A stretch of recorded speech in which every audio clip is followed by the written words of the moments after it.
Joyce T വിയിലൂടെ ഞങ്ങളെ ശ്രദ്ധിക്കുന്ന എല്ലാവർക്കും യേശു ക്രിസ്തുവിൻ്റെ നാമത്തിൽ ഞങ്ങളുടെ സ്നേഹവും വന്ദനവും അറിയിക്കുന്നു. എൻ്റെ പ്രിയപ്പെട്ട ദൈവമക്കളെ, നിങ്ങളെല്ലാവരും കർത്താവിൽ സന്തോഷമായിരിക്കുന്നു വിശ്വസിക്കുന്നു. കർത്താവ് നിങ്ങളെ ഓരോരുത്തരെയും ധാരാളം അനുഗ്രഹിക്കുമാറാകട്ടെ. ഇന്ന് നമ്മോടൊപ്പം അനുഗ്രഹിക്കപ്പെട്ടതായ ഒരു ജീവിതാനുഭവം പങ്കുവയ്ക്കേണ്ടതിന് കടന്നു വന്നിരിക്കുന്നത് കർത്താവിൻ്റെ വിലയേറിയ ദാസി സൗമ്യ അനീഷാണ്. ആ പ്രിയ കർത്താവിൻ്റെ ദാസിയെ ജോയ്സ് ടി വിയിലേക്ക് ഞങ്ങൾ ഹാർദവമായി സ്വാഗതം ചെയ്യുന്നു. ആമേൻ. Praise Lord. സൗമ്യ, എന്തൊക്കെയുടെ വിശേഷങ്ങൾ? കർത്താവിൽ സന്തോഷമായിരിക്കുന്നുവോ? കൃപയാൽ സന്തോഷമായിട്ടിരിക്കുന്നു ആന്റി. ഓക്കെ, കർത്താവ് സഹായിക്കട്ടെ. ജീവിതാനുഭവത്തിലേക്ക് കടക്കുന്നതിന് മുന്നമേ തന്നെ നമുക്ക് ദൈവസന്നിധിയിൽ ഒരു മിനിറ്റ് പ്രാർത്ഥിക്കാം. ഹല്ലേലൂയ. സ്തോത്രം, സ്തോത്രം. പരിശുദ്ധ കർത്താവേ, നന്ദി നിറഞ്ഞ ഹൃദയത്തോടെ ഞങ്ങളങ്ങേ സ്തുതിക്കുന്നു, സ്തോത്രം ചെയ്യുന്നപ്പ. ഞങ്ങളുടെ സന്നിധാനത്തിലടി ഞങ്ങളെ ഏൽപ്പിച്ച് പ്രാർത്ഥിക്കുന്നു. പ്രിയ കർത്താവിൻ്റെ ദാസിയും അടിയനും ദൈവസന്നിധിയിലായിരിക്കുന്ന കർത്താവേ, ഞങ്ങളുടെ സാന്നിധ്യം ഞങ്ങളോട് കൂടെ ഇരിക്കണമേ. കർത്താവേ, നിന്റെ ആത്മാവിൽ നിറഞ്ഞ ഹല്ലേലൂയ ടെസ്റ്റ് മണി പറയുവാൻ പരിശുദ്ധാത്മാവ് സഹായിച്ചാട്ട് കേൾക്കുന്നവരുടെ ജീവിതത്തിൽ അത് ഏറ്റവും അനുഗ്രഹമായി തീരുവാൻ കർത്താവ് ഇടയാക്കിയാട്ട്. ഹല്ലേലൂയ. സ്തോത്രം. അങ്ങ് നെറ്റ്വർക്കിനെ എല്ലാം കൂടെ കരങ്ങളിൽ ഏൽപ്പിക്കുന്നു യേശു ക്രിസ്തുവിൻ്റെ നാമത്തിൽ തന്നെ. ആമേൻ. ഹല്ലേലൂയ. സ്തോത്രം. ആമേൻ. Praise Lord. സൗമ്യ, കുടുംബമായിട്ടാണല്ലോ ആയിരിക്കുന്നത്? കുടുംബമായി എല്ലാവരും സുഖമായിരിക്കും. ഓക്കെ, കർത്താവ് സഹായിക്കട്ടെ. ജീവിതത്തിൻ്റെ അനുഭവങ്ങളെ ഷെയർ ചെയ്യാം സൗമ്യയ്ക്ക്. അതിനായുള്ള സമയമാണ് ഇപ്പോൾ. ടെസ്റ്റ് മണിയിലേക്ക് കടന്നാട്ട്. ഓക്കെ. കർത്താവിന്റെ പരിശുദ്ധമായ നാമം വാഴ്ത്തപ്പെടുമാറാകട്ടെ. അനുഗ്രഹിക്കപ്പെട്ടതായ ഈ നല്ല സമയത്തിനായി ഞാൻ എൻ്റെ ദൈവത്തെ സ്തുതിക്കുന്നു, സ്തോത്രം ചെയ്യുന്നു. ഈ ജോയ്സ് ടി വിയിലൂടെ എൻ്റെ സാക്ഷ്യങ്ങൾ നിങ്ങളുടെ മുൻപാകെ പറയുവാൻ തക്കവണ്ണം സർവശക്തനായ ദൈവം എൻ്റെ ജീവിതത്തിൽ തന്ന ഈ നല്ല നിമിഷത്തെ ഓർത്ത് ഞാൻ എൻ്റെ ദൈവത്തിന് നന്ദി പറയുന്നു. വിശേഷാൽ എന്നെ ക്ഷണിച്ച കർത്താവിൻ്റെ ദാസി, കേൾക്കുന്ന ദൈവജനം എല്ലാവരെയും ഓർത്ത് ഞാൻ ദൈവത്തെ സ്തോത്രം ചെയ്യുന്നു. എൻ്റെ പേര് സൗമ്യ. എനിക്ക് 3 കുഞ്ഞുങ്ങളാണുള്ളത്. ഞങ്ങൾ കർത്തൃവേലയിലായിരിക്കുന്നു. കോട്ടയം ജില്ലയിലെ പെരുവ എന്ന് പറഞ്ഞ സ്ഥലത്താണ് ഞങ്ങളുടെ വീട്. ഞങ്ങൾ 3 കുഞ്ഞുങ്ങള്, കർത്താവിൻ്റെ ദാസൻ, ഞങ്ങൾ 3 പേരടങ്ങുന്ന ഒരു കുടുംബമാണുള്ളത്. എൻ്റെ സാക്ഷ്യം ദൈവനാമ മഹത്വത്തിനായി തീരട്ടെ എന്ന് ഞാൻ ആഗ്രഹിക്കുകയാണ്. എൻ്റെ പേര് സൗമ്യ അനീഷ് എന്നാണ്. എൻ്റെ സ്വദേശം ആലപ്പുഴ ജില്ലയിലെ ഹരിപ്പാട് എന്ന് പറഞ്ഞ സ്ഥലത്ത്, ഹരിപ്പാട് എന്ന ദേശത്ത് എരിക്കാവ് എന്ന് പറഞ്ഞ സ്ഥലത്താണ് എൻ്റെ സ്വദേശം. എനിക്ക് പിതാവും മാതാവും ഒരു സഹോദരിയുമാണുള്ളത്. എൻ്റെ കുടുംബം എന്ന് പറയുന്നത് ഒരു ഹൈന്ദവ യാഥാസ്ഥിതിക കുടുംബമാണ്.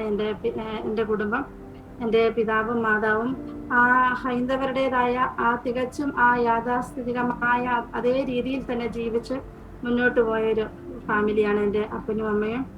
അങ്ങനെ എൻ്റെ വീടിൻ്റെ അടുത്ത് നിന്ന് ഒരു 50 കിലോമീറ്റർ മാറി മുണ്ടോലി എന്ന് പറഞ്ഞ ഒരു ദേവി ക്ഷേത്രമുണ്ട്.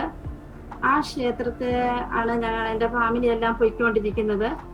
ആ ക്ഷേത്രത്തിലെ കാര്യങ്ങളൊക്കെ ചെയ്യുകയും അവിടുത്തെ ആചാരങ്ങളും അനുഷ്ഠാനങ്ങളും എല്ലാം അതനുസരിച്ച് മുൻപോട്ട് പോകുന്ന ഒരു പിതാവായിരുന്നു എൻ്റെ ഫാദർ.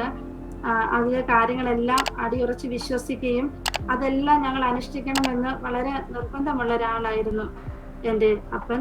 അങ്ങനെ എൻ്റെ പിതാവ് പൂണനൂല് ധരിക്കുകയും പൂണനൂല് ധരിച്ചതിന് ശേഷം അദ്ദേഹം ഇങ്ങനെ ഗായത്രി മന്ത്രങ്ങള് ഒക്കെ ചൊല്ലി ആ ഒരു നിലവാരത്തില് ഹൈന്ദവരുടേതായ ദൈവത്തെ വളരെയധികം സേവിച്ചു പോകുന്ന ഒരു കുടുംബത്തിൽ ആയിരുന്നു എൻ്റെ പിതാവ്.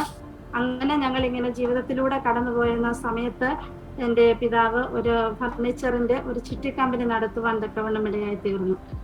അത് അങ്ങനെ നല്ല രീതിയിൽ അങ്ങനെ മുന്നോട്ട് പോയിരുന്ന സമയത്താണ് ഞങ്ങൾ ചെറിയൊരു വീട് ഞങ്ങൾക്ക് വെച്ചു തന്നു.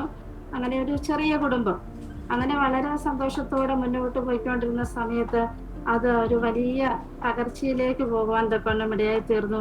എന്നിട്ട് എൻ്റെ പിതാവിന് അതൊരു വലിയ കടബാധ്യതയിലേക്ക് എത്തിച്ചേർന്നു. അങ്ങനെ ആ കടബാധ്യതയിലേക്ക് എത്തിച്ചേർന്നതിന് ശേഷം എൻ്റെ പിതാവ് പല വഴികളും നോക്കി ഇതിൽ നിന്ന് എങ്ങനെ മുന്നോട്ട് പോകാം എന്നൊക്കെയും എൻ്റെ പിതാവ് ചിന്തിച്ചിട്ട് യാതൊരു വഴിയും എൻ്റെ പിതാവിൻ്റെ മുൻപിൽ വന്ന് നിൽക്കുവാൻ ഇടയായില്ല. താന് കുടുംബത്തിലെ മൂത്ത മകനായിരുന്നത് കൊണ്ട് സഹോദരങ്ങളെ വളർത്തി കുടുംബത്തിലെ എല്ലാ കാര്യങ്ങളും ചെയ്തു. എല്ലാവർക്കും വേണ്ടി നല്ല കാര്യങ്ങളൊക്കെ ചെയ്ത വ്യക്തിയാണ്. അങ്ങനെ താൻ ഒത്തിരി ദൈവങ്ങളെ സേവിക്കുകയും ആരാധിക്കുകയും ആ ആചാരാനുഷ്ഠാനങ്ങൾ അനുസരിച്ച് താൻ വേദങ്ങളും ഉപനിഷത്തുകളും ഒക്കെ പഠിച്ച് ആ ഒരു നിലവാരത്തില് മുന്നോട്ട് പോയിക്കൊണ്ടിരിക്കുന്ന ഒരാളായതുകൊണ്ട് ഇവരെല്ലാം തന്നെ സഹായിക്കുമെന്നൊരു ചിന്ത എൻ്റെ പിതാവിനുണ്ടായിരുന്നു. അങ്ങനെ എല്ലാ ദൈവങ്ങളുടെ അടുത്തും താൻ പോകുവാൻ തക്കവണ്ണം ഇടയായി തീർന്നു. എന്നാല് താൻ സേവിച്ച ദൈവങ്ങളോ താൻ നടത്തിയ കുടുംബമോ മാതാപിതാക്കളോ സഹോദരങ്ങളോ ആരും തന്നെ കൈക്കൊണ്ടില്ല. അങ്ങനെ എല്ലാം നഷ്ടപ്പെട്ടവനായിട്ട് എൻ്റെ പിതാവ് വിചാരിച്ചു, ഇനിയും ഈ ഭൂമിയിൽ ഞാൻ ജീവിച്ചിട്ട് കാര്യമില്ല, എനിക്ക് ഒരു തരത്തിലും എനിക്ക് മുന്നോട്ട് പോകാൻ കഴിയുന്നില്ല, അങ്ങനെ എല്ലാം നഷ്ടപ്പെട്ടു, ഇനി എങ്ങനെ ഞാൻ മുന്നോട്ട് പോകും? അങ്ങനെ താൻ വളരെയധികം ഭാരപ്പെട്ട് താനിങ്ങനെ പ്രയാസത്തോടെ താനിങ്ങനെ ഓരോ നിമിഷവും കഴിച്ചുകൂടുകയാണ്. ഓരോ ദിവസവും കഴിയും തോറും കടക്കാരുടെ ബഹളങ്ങൾ കൂടി കൂടി കൂടി വരിക. വീടിനകത്തെ സ്വസ്ഥത എല്ലാം നഷ്ടപ്പെട്ടു. അതുവരെ ഞങ്ങളുടെ ഭവനത്തിൽ ഉണ്ടായിരുന്ന സമാധാനം എല്ലാം പോയി, സന്തോഷം പോയി. ഞങ്ങൾ കൊച്ചു കുഞ്ഞുങ്ങളാണ്. ഞങ്ങൾ സ്കൂളിൽ പഠിക്കാൻ പോകുന്ന സമയത്ത് ടീച്ചേഴ്സ് ചോദിക്കും, എന്തു പറ്റി കുഞ്ഞിന്, സ്കൂളിൽ മിണ്ടുന്നില്ല, എന്താ ഇങ്ങനെയെന്നൊക്കെ എൻ്റെ മാതാപിതാക്കളോട് ചോദിക്കുമ്പോൾ അവർക്ക് പറയുവാൻ ആൻസർ ഇല്ലായിരുന്നു. അങ്ങനെ വളരെ വേദനയോടാണ് എൻ്റെ പിതാവും മാതാവും ഓരോ ദിവസവും മുന്നോട്ട് പോയിക്കൊണ്ടിരുന്നത്. അവസാനം എൻ്റെ പപ്പ ഒരു തീരുമാനം അങ്ങെടുത്തു. ഈ കടഭാരത്തിൽ നിന്ന് ഇനി മുന്നോട്ട് പോകണമെങ്കിൽ ഇനി ആത്മഹത്യ മാത്രമേ മുൻപിലുള്ളൂ എന്ന് എൻ്റെ പിതാവ് അങ്ങനെ തീരുമാനിച്ചു. അങ്ങനെ ആള് വളരെയധികം ഒരു സമനില തെറ്റിയ വ്യക്തിയെ പോലെ താൻ ആയിത്തീർന്നു. അങ്ങനെ ഒരു ദിവസം താൻ തീരുമാനിച്ചു, ഇനിയും ആത്മഹത്യ തന്നെ ചെയ്തേ പറ്റുള്ളൂ, അല്ലാതെ എനിക്കിതിൽ നിന്ന് മുന്നോട്ട് നീങ്ങുവാനായിട്ട് 1% പോലും കഴിയുന്നില്ലെന്ന് താൻ ഇങ്ങനെ തീരുമാനിച്ചിരിക്കെ ഒരു ദിവസം എൻ്റെ അമ്മയോട് പറഞ്ഞു, നീ ഒരു കാര്യം ചെയ്യണം, നീ ഈ കുഞ്ഞുങ്ങളെയും കൂട്ടിക്കൊണ്ട് നീ വീട്ടിലേക്ക് പോകണമെന്ന് പറഞ്ഞു. പക്ഷെ എൻ്റെ അമ്മയുടെ പശ്ചാത്തലം എന്ന് പറയുന്നത്, അമ്മ ഹൈന്ദവ കുടുംബത്തിൽ ജനിച്ചു വളർത്തപ്പെട്ട ഒരു വ്യക്തി ആയിരുന്നു എങ്കിൽ തന്നെയും എൻ്റെ അമ്മയാണെങ്കിൽ ചെറുപ്രായത്തിലെ മാർത്തോമ പള്ളിയിൽ പോവുകയും യേശുപ്പച്ചനോട് ഭയങ്കര സ്നേഹമായിരുന്നു. അങ്ങനെ ദൈവത്തെ ആരാധിക്കുകയും പ്രാർത്ഥിക്കുകയും ഒക്കെ ചെയ്യുന്ന ഒരു വ്യക്തിയായിരുന്നു. അധികമായിട്ടൊന്നും അറിയത്തില്ല. എന്നാൽ എൻ്റെ അമ്മ വിവാഹം കഴിഞ്ഞ് വീട്ടിലേക്ക് കടന്നു വരുമ്പോൾ ഒരു വേദപുസ്തകം കയ്യിൽ വെച്ച് താൻ കൊണ്ടുവന്നത്. അങ്ങനെ അമ്മ മറ്റു ദൈവങ്ങളെ ഒന്നും വിളിക്കുന്നത് ഞങ്ങൾ കേട്ടിട്ടില്ല. പക്ഷെ എൻ്റെ അമ്മച്ചി അന്ന് ഞങ്ങളെ എൻ്റെ ഇളയ കുഞ്ഞിനെ ഒക്കത്തെടുത്ത് എന്നെ കയ്യെ പിടിച്ചോണ്ട് കരഞ്ഞോണ്ട് വീട്ടിൽ നിന്ന് ഇറങ്ങി. അപ്പൊ ഇറങ്ങത്തില്ലായിരുന്നു. പപ്പ അത്രമാത്രം അടിച്ചു, ഒത്തിരി അടിച്ചിട്ട് പറഞ്ഞു, നീ ഇവിടുന്ന് പോയേ പറ്റുള്ളൂ. കാര്യം അത്രമാത്രം ഒരു മാനസികാവസ്ഥ തകർന്നൊരു മനുഷ്യനായി തീർന്നു. അപ്പൊ അമ്മ വീട്ടിൽ നിന്ന് ഇറങ്ങിപ്പോയപ്പോൾ ഇങ്ങനെ പ്രാർത്ഥിച്ചു, കർത്താവേ എൻ്റെ ചേട്ടനെ നീ സൂക്ഷിച്ചോണേ എന്ന് പ്രാർത്ഥിച്ചിട്ട് കരഞ്ഞോണ്ട് വീട്ടിൽ നിന്ന് ഇറങ്ങിപ്പോയി. അങ്ങനെ എൻ്റെ അമ്മ ഇറങ്ങി കുറച്ച് അങ്ങ് മാറിക്കഴിഞ്ഞപ്പോഴത്തേക്കിന് എൻ്റെ പിതാവ് തീരുമാനിച്ചു, ഇനിയും ആത്മഹത്യ തന്നെ മുൻപിലുള്ളൂ. കാര്യം സഹോദരങ്ങളുടെ അടുത്ത് ചെന്നു, മറ്റ് ബന്ധുക്കാരുടെ അടുത്ത് ചെന്നു, ആരും തന്നെ ഉൾക്കൊണ്ടില്ല. അപ്പൊ താൻ ചിന്തിച്ചു, ഇനി ആരുമില്ല ഈ ഭൂമിയിൽ തന്നെ സഹായിപ്പാന്, തന്നെ ഒന്ന് മാറ്റുവാനായിട്ട് ആരും ഭൂമിയിലില്ല എന്ന് ചിന്തിച്ച് എല്ലാ കാര്യങ്ങളും അസ്തമിച്ചു എന്ന് കണ്ടപ്പോൾ എൻ്റെ പിതാവ് ചെയ്തതെന്ന് പറഞ്ഞാൽ, ഇനി ആത്മഹത്യ മാത്രമേ എൻ്റെ മുൻപിലുള്ളൂ. അങ്ങനെ എൻ്റെ അമ്മയെ ഞങ്ങളെ പറഞ്ഞു വിട്ടിട്ട് ഉത്തരത്തേൽ കയറ് കെട്ടിയിട്ട് എൻ്റെ പപ്പ ഇങ്ങനെ മരിക്കുവാനായിട്ട് ആരംഭിച്ചു. അങ്ങനെ പപ്പ ഇങ്ങനെ കയറിട്ടിട്ട് പപ്പ ഇങ്ങനെ കയറിക്കൊണ്ടിരിക്കുന്ന സമയത്താണ് വാതിക്കൽ ഒരാൾ വന്ന് മുട്ടുന്ന സൗണ്ട് കേട്ടത്. അപ്പൊ ആരായിരിക്കാമെന്നും ചിന്തിച്ച് കതവ് തുറന്നു നോക്കിയപ്പോഴത്തേക്കിന് ആ ദേശത്ത് സുവിശേഷ വേല പറഞ്ഞ് കടന്നു വന്ന ഒരു ദേവദാസനും 2 ദേവദാസന്മാരായിരുന്നു. അപ്പൊ എല്ലാ കാര്യത്തിനെ കുറിച്ചും പുള്ളിക്ക് ഒരു ജ്ഞാനമുള്ള ഒരു വ്യക്തിയെ, അറിവുള്ള ഒരു വ്യക്തി ആയതുകൊണ്ട് ഇതെന്താന്നുള്ളത് ഗ്രഹിക്കാൻ പുള്ളിക്കുള്ള ഒരു ജിജ്ഞാസ. അപ്പൊ അവരോട് പറഞ്ഞെന്നാ നിങ്ങൾ അകത്തേക്ക് കയറിയിരിക്കും. അവരങ്ങനെ അകത്തേക്ക് കയറി ഇരുന്ന് സകല നേരം ഇരുന്ന് കഴിഞ്ഞപ്പോൾ, എന്താ നിങ്ങൾ ഇതുവഴി വന്നതെന്ന് ചോദിച്ചപ്പോൾ പറഞ്ഞു, ഞങ്ങള് കർത്താവിന്റെ വേലയോടുള്ള ബന്ധത്തിൽ വന്നതാണ്, കർത്താവിന്റെ സുവിശേഷം അറിയിക്കാൻ വന്നതാണ്. അവര് പറഞ്ഞതെല്ലാം മരണത്തെക്കുറിച്ചാണ്. ഇന്ന് നീ മരിച്ചാൽ നിന്റെ ആത്മാവ് എവിടെ പോകും? അങ്ങനെ എൻ്റെ പിതാവിനോട് ദൈവത്തിന്റെ വചനത്തിലൂടെ അവർ സംസാരിക്കാൻ തുടങ്ങി. അവരുടെ ഭവനത്തിൽ ഇരുന്ന് പ്രാർത്ഥിക്കുന്ന സമയത്ത് ദൈവത്തിന്റെ പരിശുദ്ധാത്മാവ് അവരോട് ഇടപെട്ടു. ഈ ദേശത്തേക്ക് കടന്നു ചെല്ലണമെന്ന് അവരോട് ദൈവത്തിന്റെ ആത്മാവ് ഇടപെടുവാനിടയായി തീർന്നു. അങ്ങനെ ആ ദൈവഭൃത്യന്മാര് എൻ്റെ പിതാവിനോട് യേശുവിനെ കുറിച്ചുള്ള സത്യസുവിശേഷം പറയുവാനിടയായി തീർന്നു. ആ നിമിഷം തന്നെ എൻ്റെ അപ്പൻ്റെ ഹൃദയത്തിൽ നിന്ന് എന്തെന്നില്ലാത്തൊരു വലിയൊരു ആശ്വാസം തനിക്ക് ലഭിക്കുവാൻ തക്കവണ്ണം ഇടയായി തീർന്നു. ദൈവത്തിന് സ്തോത്രം. കർത്താവ് എത്ര വലിയവനാണ്. കർത്താവ് ആരെയും ഉപേക്ഷിക്കുന്ന ദൈവമല്ല.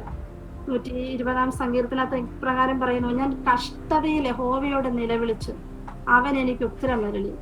കർത്താവ് ആരെയും ഉപേക്ഷിക്കത്തില്ല. കർത്താവിന്റെ മുൻ നിർണയമാണ് നാം ഓരോരുത്തരും. കർത്താവിന്റെ പദ്ധതിയിലുള്ള ഉള്ളവരാണ് നാം ഓരോരുത്തരും. ഇന്ന് ഞാൻ ഈ സാക്ഷ്യം പറയുമ്പോൾ ഞാൻ ചിന്തിക്കുകയാണ്, ഈ നിമിഷത്തിൽ ഞാൻ ഇവിടെ ഇരിക്കുന്നു എന്നുള്ളത് തന്നെ ദൈവത്തിന്റെ വലിയ സ്നേഹമാണ്. അന്ന് എൻ്റെ പിതാവ് ഈ ലോകത്ത് നിന്ന് മാറ്റപ്പെട്ടു പോയിരുന്നെങ്കിൽ ഒരിക്കലും ഞങ്ങൾ എന്തായി തീരുമെന്ന് പോലും ഞങ്ങൾക്ക് അറിയാൻ പറ്റാത്തില്ലായിരുന്നു. എന്നാൽ ദൈവത്തിന്റെ എത്രയോ വലിയ സ്നേഹമാണ്. ആ ദൈവത്തിന്റെ സ്നേഹം ഞങ്ങളെ തേടി വന്നതുകൊണ്ട് ഇന്ന് ജീവിക്കുന്ന സാക്ഷ്യമായി എനിക്ക് പ്രിയ ദൈവജനത്തിന്റെ മുൻപാകെ ഇരിക്കുവാൻ സർവശക്തനായ ദൈവം കൃപ ചെയ്തു. എന്നാൽ ഈ കർത്താവിനെ ആ ചെറിയ പ്രായത്തിൽ അറിയുവാൻ ദൈവം ഭാഗ്യം തന്നു. അങ്ങനെ എൻ്റെ മമ്മി വീട്ടിൽ പോയിട്ട് അങ്ങ് വീട്ടിൽ ചെന്നില്ല, വേഗം മടങ്ങി വന്നു. ചേട്ടന് എന്തായിരിക്കും സംഭവിച്ചത്, എന്തായിരിക്കും ചെയ്യാൻ പോകുന്നതെന്ന് അറിയില്ലല്ലോ. താൻ ഭാരപ്പെട്ട് ഓടി വന്നപ്പോൾ സമാധാനത്തോടെ ഇരിക്കുന്ന എൻ്റെ പിതാവിനെയാണ് കാണുവാൻ തക്കവണ്ണം ഇടയായി തീർന്നത്. എൻ്റെ ദൈവത്തെ എത്ര സ്തുതിച്ചാലും എത്ര മഹത്വപ്പെടുത്തിയാലും എനിക്ക് മതിയാവുകയില്ല. കാര്യം എൻ്റെ അമ്മ ഭവനത്തിലേക്ക് വന്നപ്പോൾ കൊണ്ടുവന്ന ആ വേദപുസ്തകം, ദൈവത്തിന്റെ വചനം, ആ വചനത്തിന് ശക്തിയുണ്ട്. ആ വചനം ജീവിക്കുന്ന വചനമാ. ആ ദൈവത്തിന്റെ വചനം എൻ്റെ പിതാവിനെ വിടുവിക്കുവാൻ തക്കവണ്ണം ഇടയായി തീർന്നു. അങ്ങനെ ചെറിയ പ്രായത്തിൽ ഞങ്ങൾക്ക് സൺഡേ സ്കൂളിൽ പഠിക്കുവാനും ആ ദേവദാസന്മാര് ഞങ്ങളുടെ വീടിനടുത്തുള്ള ഒരു AG ചർച്ചിലേക്ക് ഞങ്ങളെ കൊണ്ടുപോയി. അവിടെ നിന്ന് ഞങ്ങളുടെ വളരെ ദൂരം നടന്നു പോകണം. അന്നത്തെ കാലത്ത് എന്നൊക്കെ പറഞ്ഞ് നമ്മൾ നടന്നാണല്ലോ എല്ലാവരും പോകുന്നത്. ഒത്തിരി ദൂരം നടന്ന്, അന്ന് ഈ കടബാധ്യതയുടെ ഒക്കെ ഒരു സമയമായതുകൊണ്ട് വളരെ സാമ്പത്തിക ബുദ്ധിമുട്ടുകളും വളരെ ദാരിദ്ര്യവും കഷ്ടവും ഒക്കെ ഞങ്ങളുടെ ജീവിതത്തിലുണ്ട്. അപ്പൊ ഞങ്ങൾക്ക് നല്ലതുപോലെ കഴിക്കാൻ ഭക്ഷണമോ ഒന്നുമില്ല. രാവിലെ ഒരു ചായ എത്തി കുടിച്ചോണ്ട് ഞങ്ങൾ നടന്നു പോയി അമ്മച്ചിയും അപ്പച്ചനും ഞങ്ങളുടെ കൂടെ വരും. അങ്ങനെ ഞങ്ങൾ ഒരുമിച്ച് വർഷങ്ങൾ ഞങ്ങൾ ദൈവത്തെ ആരാധിക്കുവാൻ തക്കവണ്ണം ഇടയായി തീർന്നു. എന്നാൽ അന്ന് എത്രയോ വലിയ സന്തോഷമാണ്. അധികം ദൂരം നടന്ന് സ്നാനപ്പെട്ടോ? പപ്പ രക്ഷിക്കപ്പെട്ടു, സ്നാനപ്പെട്ടോ? പപ്പ രക്ഷിക്കപ്പെട്ടു. 93 രക്ഷിക്കപ്പെട്ടു. 94 എൻ്റെ പപ്പയും മമ്മിയും ജലത്തിൽ സ്നാനപ്പെടുവാൻ തക്കവണ്ണം ഇടയായി തീർന്നു. സ്തോത്രം. അങ്ങനെ കർത്താവിനെ ഞങ്ങൾക്ക് കുടുംബമായി കർത്താവിനെ അറിയുവാനുള്ള ഭാഗ്യം ഈ ഭൂമിയിൽ സർവശക്തനായ ദൈവം ഞങ്ങൾക്ക് തന്നു. പക്ഷെ ഞങ്ങളുടെ ചാർച്ചക്കാരുടെ നടുവില്, ഞങ്ങളുടെ ബന്ധുമിത്രാദികളുടെ നടുവില് അവരെല്ലാം ഞങ്ങളെ പുച്ഛിച്ച് തള്ളി. അവര് പറഞ്ഞ് ഇത്രയും നാൾ ഞങ്ങൾ കടത്തിനും പ്രയാസത്തിനും കഴിഞ്ഞപ്പോൾ അവർക്ക് അത്രയും വിഷമമില്ലായിരുന്നു. എന്നാൽ ദൈവത്തിന് കഴിഞ്ഞപ്പോൾ അവര് പറഞ്ഞു ഞങ്ങൾ നശിച്ചുപോയി, ഇനി ഇവര് രക്ഷപ്പെടത്തില്ല, ഈ കുഞ്ഞുങ്ങൾക്കൊരു നല്ല ഭാവി ഉണ്ടാവത്തില്ല എന്നൊക്കെയും പറഞ്ഞ് ഞങ്ങളെ കളിയാക്കി. ഞങ്ങൾ ആരാധനയ്ക്ക് പോകുമ്പോൾ ഒക്കെയും ഞങ്ങളെ ഓരോന്ന് പറഞ്ഞ് കളിയാക്കി ഞങ്ങളെ നീക്കി നിർത്തി. എല്ലാ കാര്യത്തിൽ നിന്നും, കുടുംബത്തിന്റെ സകല വിധ കാര്യങ്ങളിൽ നിന്നും എൻ്റെ അമ്മയും എൻ്റെ അപ്പനെയും അവര് മാറ്റി നിർത്താൻ തക്കൊണ്ട് ഇടയായി തീർന്നു. എന്നാൽ സർവശക്തനായ ദൈവം ഞങ്ങളെ കണ്ടതുകൊണ്ട് ഇന്ന് അത്ഭുതകരമായൊരു സാക്ഷ്യത്തിന്റെ മുൻപാകെ എനിക്ക് നിൽക്കുവാൻ തക്കവണ്ണം ദൈവം കൃപ ചെയ്തതിനായി ഞാൻ എൻ്റെ ദൈവത്തെ സ്തുതിക്കുന്നു, സ്തോത്രം ചെയ്യുന്നു. ആന്റി, അങ്ങനെ എൻ്റെ കുടുംബത്തിലുള്ളവരെല്ലാരും, എൻ്റെ പേരൻസ്, എൻ്റെ മാതാപിതാക്കളെ എല്ലാ കാര്യത്തിൽ നിന്നും അവരെ മാറ്റി നിർത്തുവാൻ തക്കവണ്ണം ഇടയായി തീർന്നു. വളരെ അവരെ വേദനിപ്പിക്കുകയും വാക്കുകൾ കൊണ്ട് മുറിവേൽപ്പിക്കുകയും അതുവരെ നമ്മളോട് സ്നേഹത്തോടെ നിന്നവരൊന്നും പിന്നെ ഞങ്ങളെ കൈക്കൊണ്ടില്ല. പിന്നെ ഞങ്ങളുടെ പിതാവിന്റെ ഫാമിലിയുള്ളവർ പൂർണ്ണമായിട്ട് അവർക്ക് വളരെ ഞങ്ങളെ ഒരു കാര്യത്തിനും ഞങ്ങളെ സഹകരിപ്പിക്കുകയോ ഞങ്ങളെ സ്നേഹിക്കുകയോ, ഞങ്ങളെ കാണുമ്പോൾ തന്നെ അവർക്ക് വളരെ ദേഷ്യമായിരുന്നു. കാര്യം അവർക്കൊരു നാണക്കേട് സംഭവിച്ചതുപോലെയാണ് ഞങ്ങൾ കർത്താവിനെ അറിഞ്ഞത്. അങ്ങനെ വളരെ പ്രതികൂലാവസ്ഥകളൊക്കെ ഞങ്ങളുടെ ജീവിതത്തിൽ കടന്നു വന്നെങ്കിലും ഞങ്ങളുടെ ക്രിസ്തീയ ജീവിതം വളരെ സന്തോഷകരമായി തന്നെ ദൈവം മുന്നോട്ട് പോയി. വളരെയധികം എൻ്റെ പിതാവ് പ്രാർത്ഥിക്കുമായിരുന്നു. അങ്ങനെ എൻ്റെ അപ്പച്ചൻ്റെ ഏറ്റവും വലിയൊരു ആഗ്രഹമായിരുന്നു ഞങ്ങളുടെ വിവാഹം. 2 പെൺകുഞ്ഞുങ്ങളുമായിട്ട് കർത്താവിനെ സേവിക്കാൻ ഇറങ്ങി തിരിച്ചതാണ്. ഈ ജാതികളുടെ നടുവിലെ ദൈവമേ എന്നെ ഞങ്ങളെ ലജ്ജിപ്പിക്കരുത്, അതുകൊണ്ട് എൻ്റെ കുഞ്ഞിന് നല്ലൊരു വിവാഹം ദൈവം കൊടുക്കണമേ എന്ന് എപ്പോഴും എൻ്റെ പിതാവ് പ്രാർത്ഥിക്കുമായിരുന്നു. എന്നാല് എൻ്റെ അപ്പൻ്റെ കയ്യിൽ 1 രൂപ പോലും ഇല്ല. സൗമ്യയുടെ സ്നാനമൊക്കെ എങ്ങനെയാ നടന്നേ? സ്നാനപ്പെട്ടതെന്ന് പറഞ്ഞാട്ടോ. അത് എൻ്റെ സ്നാനം ഞാൻ 2000-ലായിരുന്നു സ്നാനപ്പെട്ടത്. ആ സമയത്ത് നമ്മുടെ അസംബ്ലി സഭയുടെ ചർച്ചിലായിരുന്നു ഞങ്ങൾ കർത്താവിനെ ആരാധിച്ചുകൊണ്ടിരുന്നത്. അന്നേരം ചെറിയ കുഞ്ഞുങ്ങളെ ഒന്നും സ്നാനപ്പെടുത്തത്തില്ല, വളരെ പക്വതയുള്ളവരായിട്ട് ചർച്ചകളിൽ നമ്മളെ സ്നാനപ്പെടുത്തത്തുള്ളൂ. അപ്പം 2000-ൽ ഏകദേശം എനിക്ക് 17 വയസ്സുള്ളപ്പോഴാണ് എന്നെ സ്നാനപ്പെടുത്താൻ ഇടയായി തീർന്നത്. എന്നാൽ വളരെ ചെറിയ പ്രായത്തിലെ അഭിഷേകം പ്രാപിച്ചു. വളരെ നല്ല രീതിയിൽ വളരെ മാതൃകയോടെ അപ്പനമ്മമാര് ഞങ്ങളെ വളർത്തുവാൻ തക്കവണ്ണം ഇടയായി തീർന്നു. ദൈവിക ഉപദേശങ്ങളും സൺഡേ സ്കൂളുകളൊക്കെ പഠിച്ച് നല്ല രീതിയിൽ കർത്താവിനെ മഹത്വപ്പെടുത്തുവാൻ സർവശക്തനായ ദൈവം ഞങ്ങൾക്ക് കൃപ ചെയ്തു. അങ്ങനെ എൻ്റെ പിതാവ് വളരെ ഭാരത്തോടെ പ്രാർത്ഥിക്കുമായിരുന്നു, എനിക്ക് എൻ്റെ കുഞ്ഞുങ്ങൾക്ക് നല്ലൊരു ഭാവി ജീവിതം ദൈവമേ ഈ നിന്ദിക്കുന്നവരുടെ നടുവിൽ ദൈവം ഒരുക്കി തരണമേന്ന് എപ്പോഴും പ്രാർത്ഥിക്കും. പക്ഷെ എൻ്റെ പിതാവിന്റെ കയ്യിൽ 1 രൂപ പോലും ഇല്ല എൻ്റെ വിവാഹം നടത്താനോ മറ്റു കാര്യങ്ങൾക്കോ ഒന്നും ചെയ്യുവാനില്ല.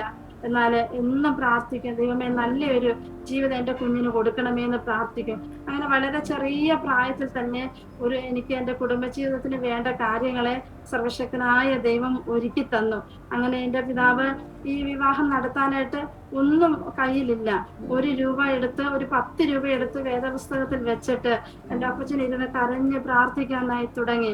അങ്ങനെ വളരെ ഭംഗിയായിട്ട് എൻ്റെ കാര്യങ്ങൾ, എൻ്റെ വിവാഹ കാര്യങ്ങളെല്ലാം ദൈവം ചെയ്തു. ഒരു അനുഗ്രഹിക്കപ്പെട്ട ഒരു കർത്താവിന്റെ ദാസനെ തന്നെ ദൈവം ഞങ്ങൾക്ക് നൽകുവാൻ തക്കവണ്ണം ഇടയായി തീർന്നു. സ്തോത്രം. ഒരു നല്ല ഭവനത്തിൽ എനിക്ക് ചെല്ലുവാൻ കഴിഞ്ഞു. എനിക്ക് അവിടെ പപ്പായുണ്ട്, അമ്മച്ചിയുണ്ട്, 2 സഹോദരങ്ങള്. ഞങ്ങൾ കർത്താവിന്റെ ദാസന്റെ ഭവനത്തില് അവര് 3 പേരാണ്. അവര് 3 പേരും കർത്താവിന്റെ വേലയിൽ ഇന്ന് ഈ നിമിഷം ആയിരിക്കുന്നു. വളരെ സന്തോഷമുള്ള നല്ലൊരു ഫാമിലിയിൽ തന്നെ ചെല്ലുവാൻ തക്കവണ്ണം എന്റെ ദൈവം എനിക്ക് കൃപ ചെയ്തു.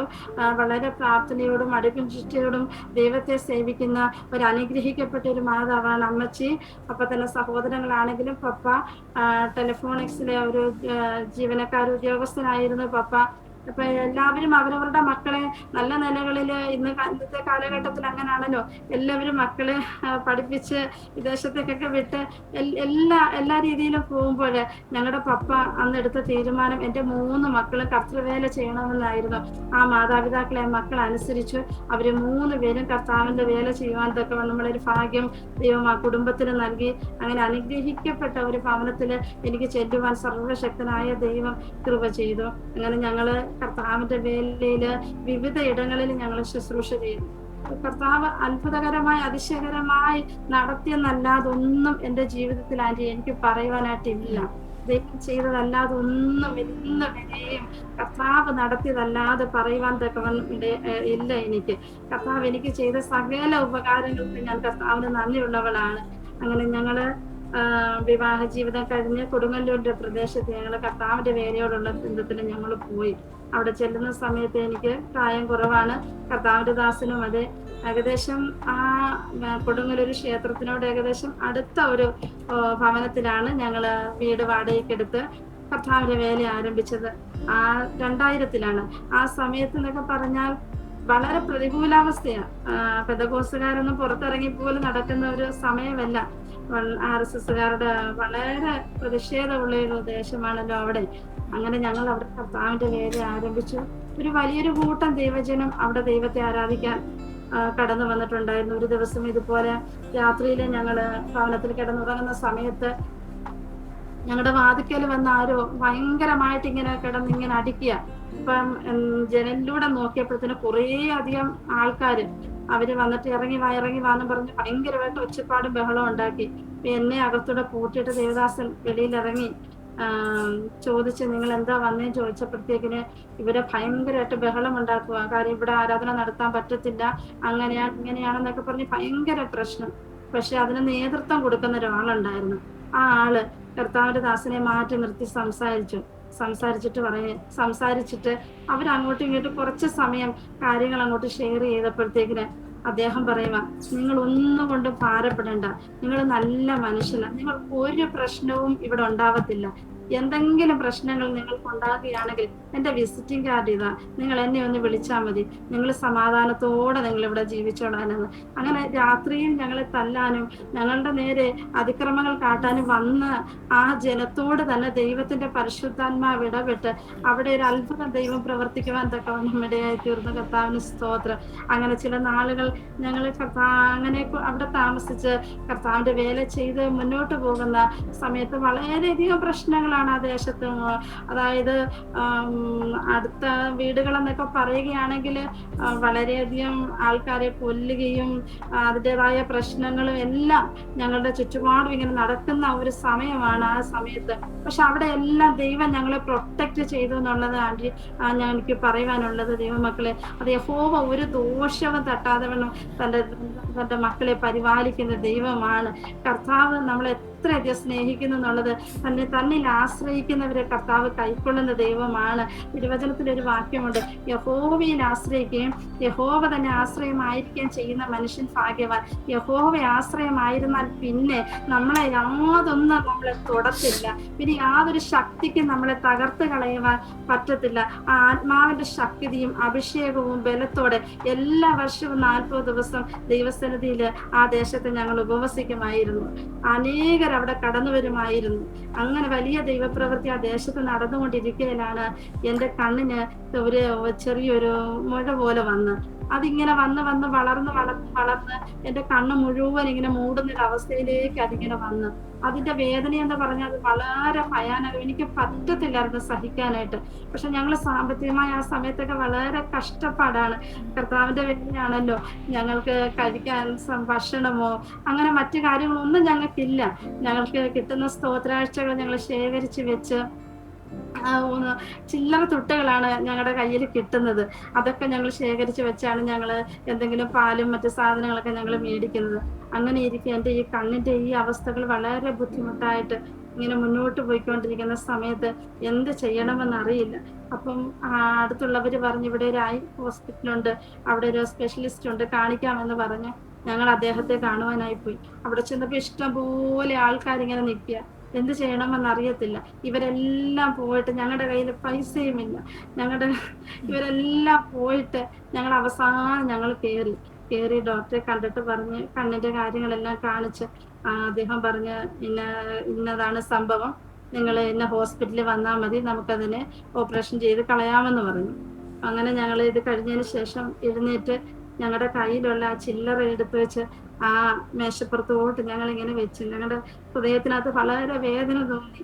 അപ്പം ആ ഡോക്ടർ ആ ചില്ലറയെല്ലാം ഇങ്ങനെ നോക്കിയിട്ട് അതെടുത്ത് തിരിച്ച് ഞങ്ങളുടെ കയ്യിലേക്ക് ഇങ്ങനെ തന്നിട്ട് ചോദിച്ചു, നിങ്ങൾ എന്താ ചെയ്യുന്നതെന്ന് ചോദിച്ചു. അപ്പൊ പറഞ്ഞു, ഞങ്ങൾ പാസ്റ്ററാണ്, ഇങ്ങനെ ഞങ്ങൾ സുവിശേഷ വേല ചെയ്യുന്നു എന്ന് പറഞ്ഞു.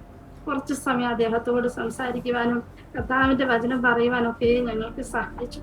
അങ്ങനെ ആ ഡോക്ടർ തന്നെ ഹോസ്പിറ്റലിൽ പറഞ്ഞ ടൈമിൽ ഞങ്ങൾക്ക് ചെല്ലുകയും 1 രൂപ പോലും ഞങ്ങളുടെ കയ്യിൽ നിന്ന് മേടിക്കാതെ ആ ഡോക്ടറിന്റെ ഓപ്പറേഷൻ എല്ലാം നല്ല ഭംഗിയായി ചെയ്യുവാൻ ദൈവം എന്നെ സഹായിച്ചു. ദൈവത്തിന്റെ സ്നേഹം എത്ര വലുതെന്ന് ഞാൻ ചിന്തിക്കുകയായിരുന്നു. കർത്താവിന്റെ ദയയും വിശ്വസ്തതയും അല്ലാതെ ഒന്നുമല്ല ഈ നിമിഷം വരെ ദൈവം പരിപാലിച്ചു. കർത്താവിന്റെ മഹത്വം. അങ്ങനെ ഞാൻ ഓപ്പറേഷൻ കഴിഞ്ഞിട്ട് അവിടെ നിന്നിറങ്ങി ഞങ്ങളിങ്ങനെ വരുന്ന സമയത്ത് അപ്പം ഡോക്ടർ പറഞ്ഞ് കട്ടിയായിട്ടുള്ള ആഹാരങ്ങളൊന്നും കഴിക്കരുത്, വളരെ ലൈറ്റായിട്ടുള്ള ആഹാരങ്ങളെ കഴിക്കുക, നമ്മൾ ഫ്രൂട്ട്സുകൾ മാത്രം കഴിക്കുക, കാര്യം കണ്ണിന്റെ പ്രശ്നമായതുകൊണ്ട് അത് പിന്നെയും ഇങ്ങനെ ആകാൻ സാധ്യതയുണ്ട് എന്നിങ്ങനെ പറഞ്ഞു. അങ്ങനെ ഞങ്ങൾ ഹോസ്പിറ്റലിൽ വിട്ടിങ്ങനെ ഇറങ്ങി വരുന്ന സമയത്ത് ഞങ്ങളുടെ കയ്യിൽ 1 രൂപ പോലും, ഫ്രൂട്ട്സുകളെല്ലാം കടകളിൽ ഇങ്ങനെ ഇരിപ്പുണ്ട്, നല്ല വിശപ്പുമുണ്ട്, എന്ത് ചെയ്യും യേശുപ്പ. അങ്ങനെ ഞങ്ങൾ സങ്കടപ്പെട്ട് ബാക്കി മരുന്നും മേടിക്കാൻ ഞങ്ങളുടെ കയ്യിൽ കരങ്ങളിൽ ഒന്നുമില്ല. ഞങ്ങൾ പതുക്കെ നടന്ന് ഞങ്ങളുടെ വീട്ടിലെത്തി. ഞാൻ ആ റൂമിനകത്ത് കിടക്കുന്ന സമയത്ത് ദേവദാസൻ അടുക്കളയിൽ ചെന്ന് നോക്കിയപ്പോൾ ഒരു പിടി മാവ് കാണും. ഒരു ചപ്പാത്തി ഉണ്ടാക്കാനുള്ള മാവും 1 വിളങ്കിഴങ്ങുമുണ്ട്. അദ്ദേഹം അതെടുത്തൊരു 3 ചപ്പാത്തി ആക്കി ഒരു ചെറിയൊരു കറിയും വെച്ചിട്ട് എനിക്ക് കഴിക്കുവാനായി തന്നിട്ട് വളരെ വേദനയോടെ താന് ആ പ്രാർത്ഥനാ റൂമിലേക്ക് ചെന്ന് ഹാളിലേക്ക് ചെന്ന് മുട്ടുമേലിരുന്ന് കരയുവാൻ തുടങ്ങി. യേശുപ്പച്ചാ, നീ അത്ഭുതങ്ങളുടെ ദൈവമാണ്, നിന്റെ നാമത്തിന്റെ മഹത്വത്തിനായിട്ടാണ് ഞങ്ങൾ ഈ ദേശത്ത് കടന്നു വന്നിരിക്കുന്നതെന്ന് കരഞ്ഞ് കർത്താവിനോട് പറയുവാൻ തക്കവണ്ണം ഇടയായി തീർന്നു. അങ്ങനെ പ്രാർത്ഥിച്ചുകൊണ്ടിരിക്കുന്ന ആ സമയത്ത് തന്നെ ഞങ്ങളുടെ വാതിലിൽ ആരോ വന്ന് വിളിക്കുന്നു. തന്റെ ദാസൻ വന്ന് കതവ് തുറന്ന് നോക്കിയപ്പോഴത്തേക്കിന് ഒരു അംബാസിഡർ കാറ്, ആ കാറിൽ നിന്നൊരു അമ്മ ഇറങ്ങി വരുന്നു. അവര് തൃശ്ശൂര് താമസിക്കുന്ന മീനാക്ഷി എന്ന പേരുള്ള ഒരു അമ്മയാണ്. ആ അമ്മയ്ക്ക് എടുക്കാൻ പറ്റാത്ത പോലെ രണ്ട് കൈ നിറച്ച് രണ്ട് കവറുകൾ ഇങ്ങനെ പൊക്കിക്കൊണ്ട് ഞങ്ങളുടെ റൂമിലേക്ക് വരിക. വന്ന് നോക്കിയപ്പോൾ അത് നിറച്ച് ഫ്രൂട്ട്സുകളായിരിക്കുന്നത്. വളരെ വേദനയോടെ വളരെ ഭാരത്തോടെ ഞങ്ങൾ ദൈവസന്നിധിയിലായിരുന്ന സമയത്ത് എന്റെ കർത്താവ് ചെയ്ത അത്ഭുതം അത് വർണ്ണിക്കാതിരിക്കാൻ പറ്റത്തില്ല. ഞാൻ ആന്റി വന്നിട്ട് ആ ഫ്രൂട്ട്സ് എല്ലാം കൊണ്ട് എന്റെ കരങ്ങളിലേക്ക് നൽകുവാനിടയായി. അങ്ങനെ അവിടെ നിന്ന് അവർ പ്രാർത്ഥിച്ചു മടങ്ങി പോയപ്പോൾ ഒരു 7,000 രൂപയും എടുത്ത് ഞങ്ങളുടെ കയ്യിൽ തന്നേച്ചു പോയ. ദൈവത്തിന് സ്തോത്രം. അങ്ങനെ ദൈവം ചെയ്ത ഉപകാരങ്ങൾ ആ അമ്മയ്ക്ക് എങ്ങനെ മനസ്സിലായി? അമ്മയ്ക്ക് എങ്ങനെ ദൈവാത്മാ അമ്മയോട് പറഞ്ഞോ? എങ്ങനെയാണത്? അമ്മ അവിടെ വരാനുള്ള കാര്യം ഈ കൊടുങ്ങല്ലൂരില് ഞങ്ങള് ചർച്ച ആരംഭിച്ച് ഞങ്ങള് പ്രെയർ നടന്നുകൊണ്ടിരിക്കുമ്പോൾ അവിടെ കടന്നു വന്ന ഒരു വ്യക്തിയുമായിട്ട് ഈ അമ്മയ്ക്ക് പരിചയമുണ്ട്. അങ്ങനെ അവര് തമ്മിൽ കണക്ട് ചെയ്തു. പിന്നീടാണ് ഞങ്ങൾ ഇത് അറിയുന്നത്. എന്നാലും ദൈവം തക്ക സമയത്ത് ഞങ്ങൾക്ക് വേണ്ടി ദൈവം കരുതി. ദൈവത്തിന്റെ മഹത്വം. അങ്ങനെ ഞങ്ങളുടെ സുവിശേഷ വേല, ഞങ്ങളുടെ ജീവിതം ഇങ്ങനെ പല കഷ്ടങ്ങളിലൂടെയും പ്രയാസങ്ങളിലൂടെയും എല്ലാം കടന്നുപോയി. ജീവിതത്തില് ഒത്തിരി വേദനകളും നിന്ദകളും അപവാദങ്ങളും തകർച്ചകളും എല്ലാം കടന്നുപോയി. പക്ഷെ അതിലൂടെ എല്ലാം കടന്നുപോയെങ്കിൽ സർവശക്തനായ ദൈവത്തിന്റെ ഒരു വലിയ പദ്ധതി, ഒരു വലിയ വാഗ്ദത്തം ഞങ്ങളുടെ മേൽ കിടപ്പുണ്ടായിരുന്നു. അതിന്റെ ഒരു നിവൃത്തിക്ക് വേണ്ടിയാണ് കർത്താവ് ഇതിലൂടെ എല്ലാം ഞങ്ങളെ കടത്തിവിട്ടത്.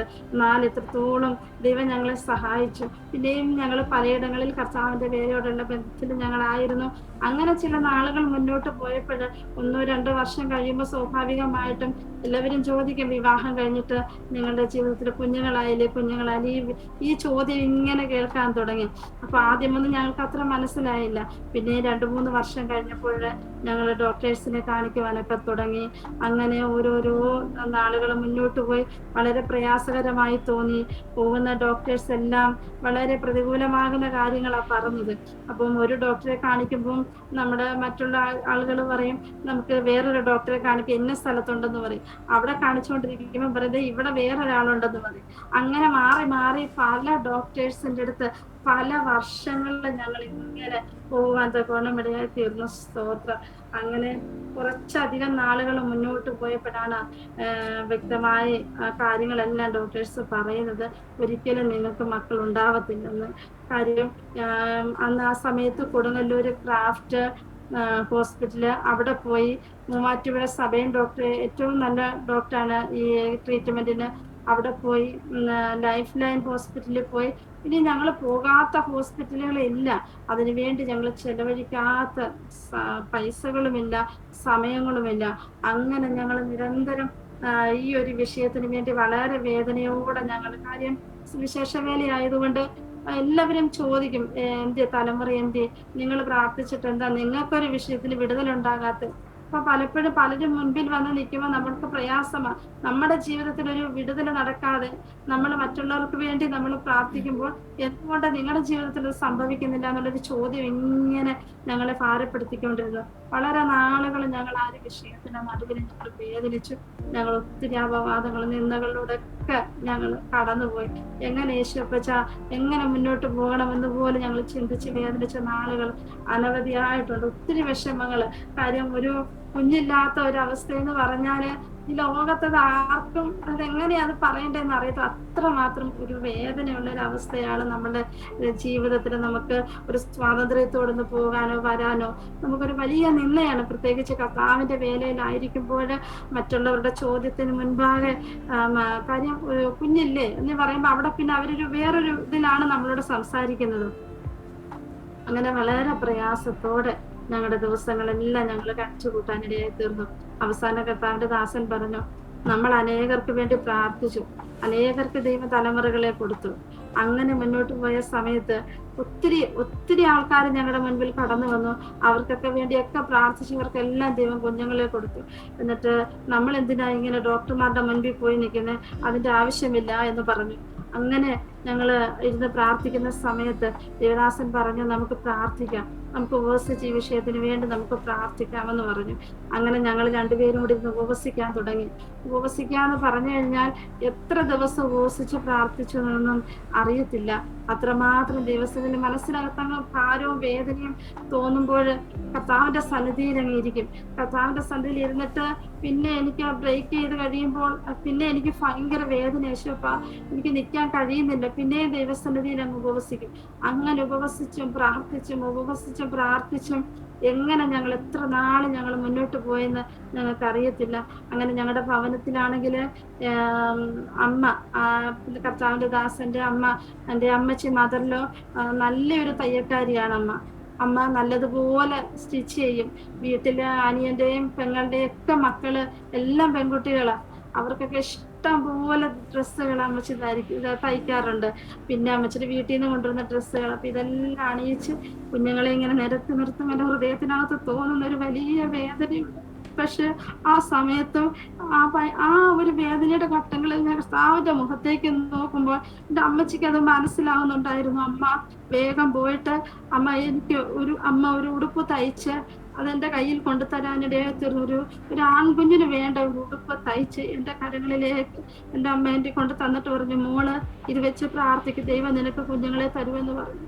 അങ്ങനെ ഞങ്ങളുടെ ഡ്രസ്സ് വെക്കുന്ന അതേ സ്ഥലത്ത് തന്നെ ഞങ്ങൾ ആ ഡ്രസ്സ് എടുത്ത് വെച്ച് ഞങ്ങൾ പ്രാർത്ഥിച്ചു. വേദപുസ്തകത്തില് എല്ലാവർക്കും അറിയാവുന്നൊരു ഭാഗമാണല്ലോ ഹന്നയുടെ കരച്ചിൽ. ഹന്ന ഒത്തിരി ദൈവസന്നിധിയിൽ കരഞ്ഞു. അവൾ ഒത്തിരി ഞരങ്ങി. ആലയത്തിന്റെ പുരോഹിതൻ പോലും അവളെ മനസ്സിലാക്കിയില്ല. അവള് മദ്യപിച്ചിട്ടുണ്ടെന്ന് പറഞ്ഞു. അവൾ എന്ത് ചെയ്തു? ദൈവസന്നിധിയിൽ അവൾ ആലയം വിട്ടുപിരിയാതെ അവള് ദൈവസന്നിധിയിൽ കരയാൻ തുടങ്ങി. അവളെ നാട്ടുകാരെല്ലാരും വീട്ടുകാർ ഒറ്റപ്പെടുത്തി. അവൾ ക്ഷീണിച്ചു പോയില്ല. എന്നാൽ മാനുഷികമായി ഹന്ന പ്രാർത്ഥിച്ചത് ഒരു കുഞ്ഞിന് വേണ്ടിയായിരുന്നു ഹന്ന പ്രാർത്ഥിച്ചത്. എന്നാൽ സർവശക്തനായ ദൈവത്തിന്റെ ഉള്ളത്തിലെ ഹൃദയത്തിലെ ദൈവത്തിന്റെ ചിന്ത എന്ന് പറയുന്നത് അവളിലൂടെ ഒരു പുരോഹിതൻ, ഒരു ന്യായാധിപൻ, അങ്ങനെ തമ്പുരാന്റെ ചിന്ത അതാണ് പലപ്പോഴും എനിക്ക് പറയാനുള്ളത്. എന്നെ കേൾക്കുന്ന ദൈവജനമേ, നമ്മൾ പല കാര്യങ്ങളും നമ്മൾ ചിന്തിക്കുകയും പ്രാർത്ഥിക്കുകയും ചെയ്യും. പക്ഷേ നമ്മുടെ പ്രാർത്ഥനകൾക്കും നമ്മുടെ ചിന്തകൾക്കും ഒക്കെ അപ്പുറത്താണ് ദൈവത്തിന്റെ പ്രവൃത്തി വെളിപ്പെടാനിരിക്കുന്നത്. യെശയ്യാ പ്രവചന പുസ്തകം 55-ാം അധ്യായത്തിന്റെ 8-ാം വാക്യത്തിൽ ഇപ്രകാരം പറയുന്നു, എൻ്റെ വിചാരങ്ങളെല്ലാം നിന്റെ വിചാരങ്ങൾ, എൻ്റെ വഴികളെല്ലാം നിന്റെ വഴികൾ, എൻ്റെ വിചാരങ്ങളിലും എൻ്റെ വഴികൾ നിങ്ങളുടെ വഴികളിൽ ഉയർന്നിരിക്കുന്നത്. അപ്രകാരം ദൈവസന്നിധിയിൽ കരഞ്ഞ ഹന്നയ്ക്ക് വേണ്ടി ദൈവം അത്ഭുതം പ്രവർത്തിച്ചുവെങ്കിൽ ഈ ദിവസങ്ങളില് ഹന്നയെ പോലെ കരയുന്ന അനേക കുഞ്ഞുങ്ങളുണ്ട്, അനേകരുണ്ട്. എനിക്ക് നിങ്ങളോട് പറയുവാനുള്ളത്, നിങ്ങളൊന്നും ഓർത്ത് ഭാരപ്പെടേണ്ട. ദൈവത്തിന്റെ വാഗ്ദത്തം നിങ്ങളുടെ മേലുണ്ടെങ്കിൽ ദൈവം നിശ്ചയമായിട്ടും അത് ചെയ്യുവാൻ തക്കവണ്ണം ഇടയായിത്തീരും. നിങ്ങൾ ഒരു കാര്യം മാത്രം ഓർത്താൽ മതി, ദൈവം വിശ്വസ്തനാണ്. പ്രിയ ദൈവമക്കളെ, ദൈവം വിശ്വസ്തനാണ്. നിങ്ങൾ അഭിഷേകത്തെ മുറുകെ പിടിക്കണം. നിങ്ങൾ വിശ്വാസത്തെ മുറുകെ പിടിക്കണം. നിങ്ങൾ പ്രാർത്ഥനയെ നിങ്ങൾ മുറുകെ പിടിക്കണം. അങ്ങനെ നിങ്ങൾ മുന്നോട്ട് പോവുകയാണെങ്കിൽ സർവശക്തനായ ദൈവം എൻ്റെ ജീവിതത്തിൽ ചെയ്ത ഈ അത്ഭുതത്തിന്റെ അതേ പ്രവൃത്തി നിങ്ങളുടെ ജീവിതത്തിലും ചെയ്യുവാൻ തക്കവണ്ണം ഇടയായിത്തീരും. അങ്ങനെ ഞങ്ങൾ ഓരോ ദിവസങ്ങളും ഓരോ നാളുകളും ഞങ്ങൾ മുൻപോട്ട് പോയിട്ട് എല്ലാ ഡോക്ടേഴ്സും പറഞ്ഞു, ഇനി നിങ്ങൾ സമയവും പൈസയും ഇതിനു വേണ്ടി നിങ്ങൾ ചെലവാക്കണ്ടെന്ന് പറഞ്ഞു. വളരെ തകർന്നു പോയി. ഒരിക്കലും ഒരു കുഞ്ഞുണ്ടാവത്തില്ല എന്ന് പറയുമ്പോൾ നമുക്കുണ്ടാകുന്ന ഒരു വേദന എന്ന് പറയുന്നത് ഭയങ്കര, നമുക്കറിയിക്കാൻ പറ്റത്തില്ല ആ ഒരു വേദന എന്ന് പറഞ്ഞാല്. അങ്ങനെ ഞങ്ങൾ ദൈവസന്നിധിയിൽ കരഞ്ഞും ഉപവസിച്ചും പ്രാർത്ഥിച്ചും എത്ര നാള് മുന്നോട്ട് പോയെന്ന് പോലും അറിയത്തില്ല. അങ്ങനെ ഇത് കരഞ്ഞു ഉപവസിച്ചു മുന്നോട്ട് പോയ നാളിലാണ് ദൈവത്തിന്റെ ആ പരിശുദ്ധാത്മാവ് തന്റെ ദാസനോട് ഇങ്ങനെ പറഞ്ഞു, നീ ഇനി വിഷമിക്കണ്ട, നീ കരയണ്ട, കർത്താവ് നമ്മുടെ മുഖത്തെ ആദരിക്കുന്ന ഒരു സമയമുണ്ടെന്ന് പറഞ്ഞു. താൻ സൗദി അറേബ്യയിലേക്ക് ശുശ്രൂഷയ്ക്ക് അവിടെ കടന്നുപോയ സമയത്ത് അവിടെ ഇങ്ങനെ ഓരോ മടങ്ങി വരേണ്ട സമയമായപ്പോൾ ഒരു കീബോർഡ് വാങ്ങിച്ചു. ആ കീബോർഡ് വാങ്ങിച്ചു കൊണ്ടുവന്നതിന്റെ ഉദ്ദേശം, എനിക്ക് ദൈവം നാളെ ഒരു കുഞ്ഞിനെ തരും, എൻ്റെ കുഞ്ഞത് ഉപയോഗിക്കും. ആ ഒരു വിശ്വാസത്തോടെ കർത്താവിന്റെ ദാസൻ അത് മേടിക്കുവാൻ തക്കവണ്ണം ഇടയായിത്തീർന്നു. അതുപോലെ ഒരു കസേര വാങ്ങിച്ചു, കുഞ്ഞിന് വേണ്ട ഉടുപ്പുകൾ വാങ്ങിച്ചു. ആ കുഞ്ഞിന് വേണ്ട കളിപ്പാട്ടങ്ങൾ വാങ്ങിച്ചു. പ്രിയ ദൈവമക്കളെ, ഇതെല്ലാം വിശ്വാസത്തോടെ നാളെ ദൈവം എന്റെ മുഖത്തെ ആദരിക്കുന്ന ഒരു ദിവസമുണ്ട്. ഞാൻ നാളെ അമ്മയാകുമെന്നൊരു പ്രത്യാശ എന്റെ ഉള്ളത്തിലുണ്ടായിരുന്നു. കാര്യം മച്ചിയാണെന്നും ഒരിക്കലും മക്കളുണ്ടാവത്തില്ലെന്നും ഒക്കെ നമ്മുടെ ജീവിതത്തിൽ നമുക്ക് നേരിടേണ്ടി വരുമ്പോൾ സർവശക്തനായ ദൈവം നമുക്ക് വേണ്ടി ചെയ്യുന്ന അത്ഭുതത്തിന്റെ കരത്തെ വർണ്ണിക്കുവാൻ ദൈവം നമുക്ക് വേണ്ടി വൻകാര്യങ്ങളെ ചെയ്യുന്ന ദൈവമാണ്. ആമേൻ, സ്തോത്രം, ഹല്ലേലൂയ. അങ്ങനെ ഈ സാധനങ്ങളെല്ലാം വാങ്ങിച്ചു വെച്ചപ്പോഴേ ഞങ്ങൾ ഹൈന്ദവരാണല്ലോ ബാക്ക്ഗ്രൗണ്ട്. അപ്പം അവരെല്ലാരും പറഞ്ഞു, ഇങ്ങനെ ഒന്നും വാങ്ങിച്ചു വെക്കരുത്, ഇങ്ങനെയൊക്കെ വാങ്ങിച്ചു വെച്ചാൽ കുഞ്ഞൊരിക്കലും ഉണ്ടാകത്തില്ലെന്ന് പറഞ്ഞു. എന്നാല് ഞങ്ങൾ ചിന്തിക്കുകയാണ്, ആ ഗൾഫിൽ നിന്ന് കൊണ്ടുവന്ന ബ്ലാങ്കറ്റും ആ കീബോർഡ് ഇപ്പോഴും എൻ്റെ കുഞ്ഞുങ്ങൾ ഉപയോഗിക്കുന്നത് അത് തന്നെയാണ്. എൻ്റെ മോൻ ഇപ്പൊ കീബോർഡ് പഠിക്കുന്നുണ്ട്, മിടുക്കനാണ്. ആ കീബോർഡ് ഉപയോഗിച്ചാണ് എൻ്റെ കുഞ്ഞ് അത് വായിക്കുന്നത്. സ്തോത്രം.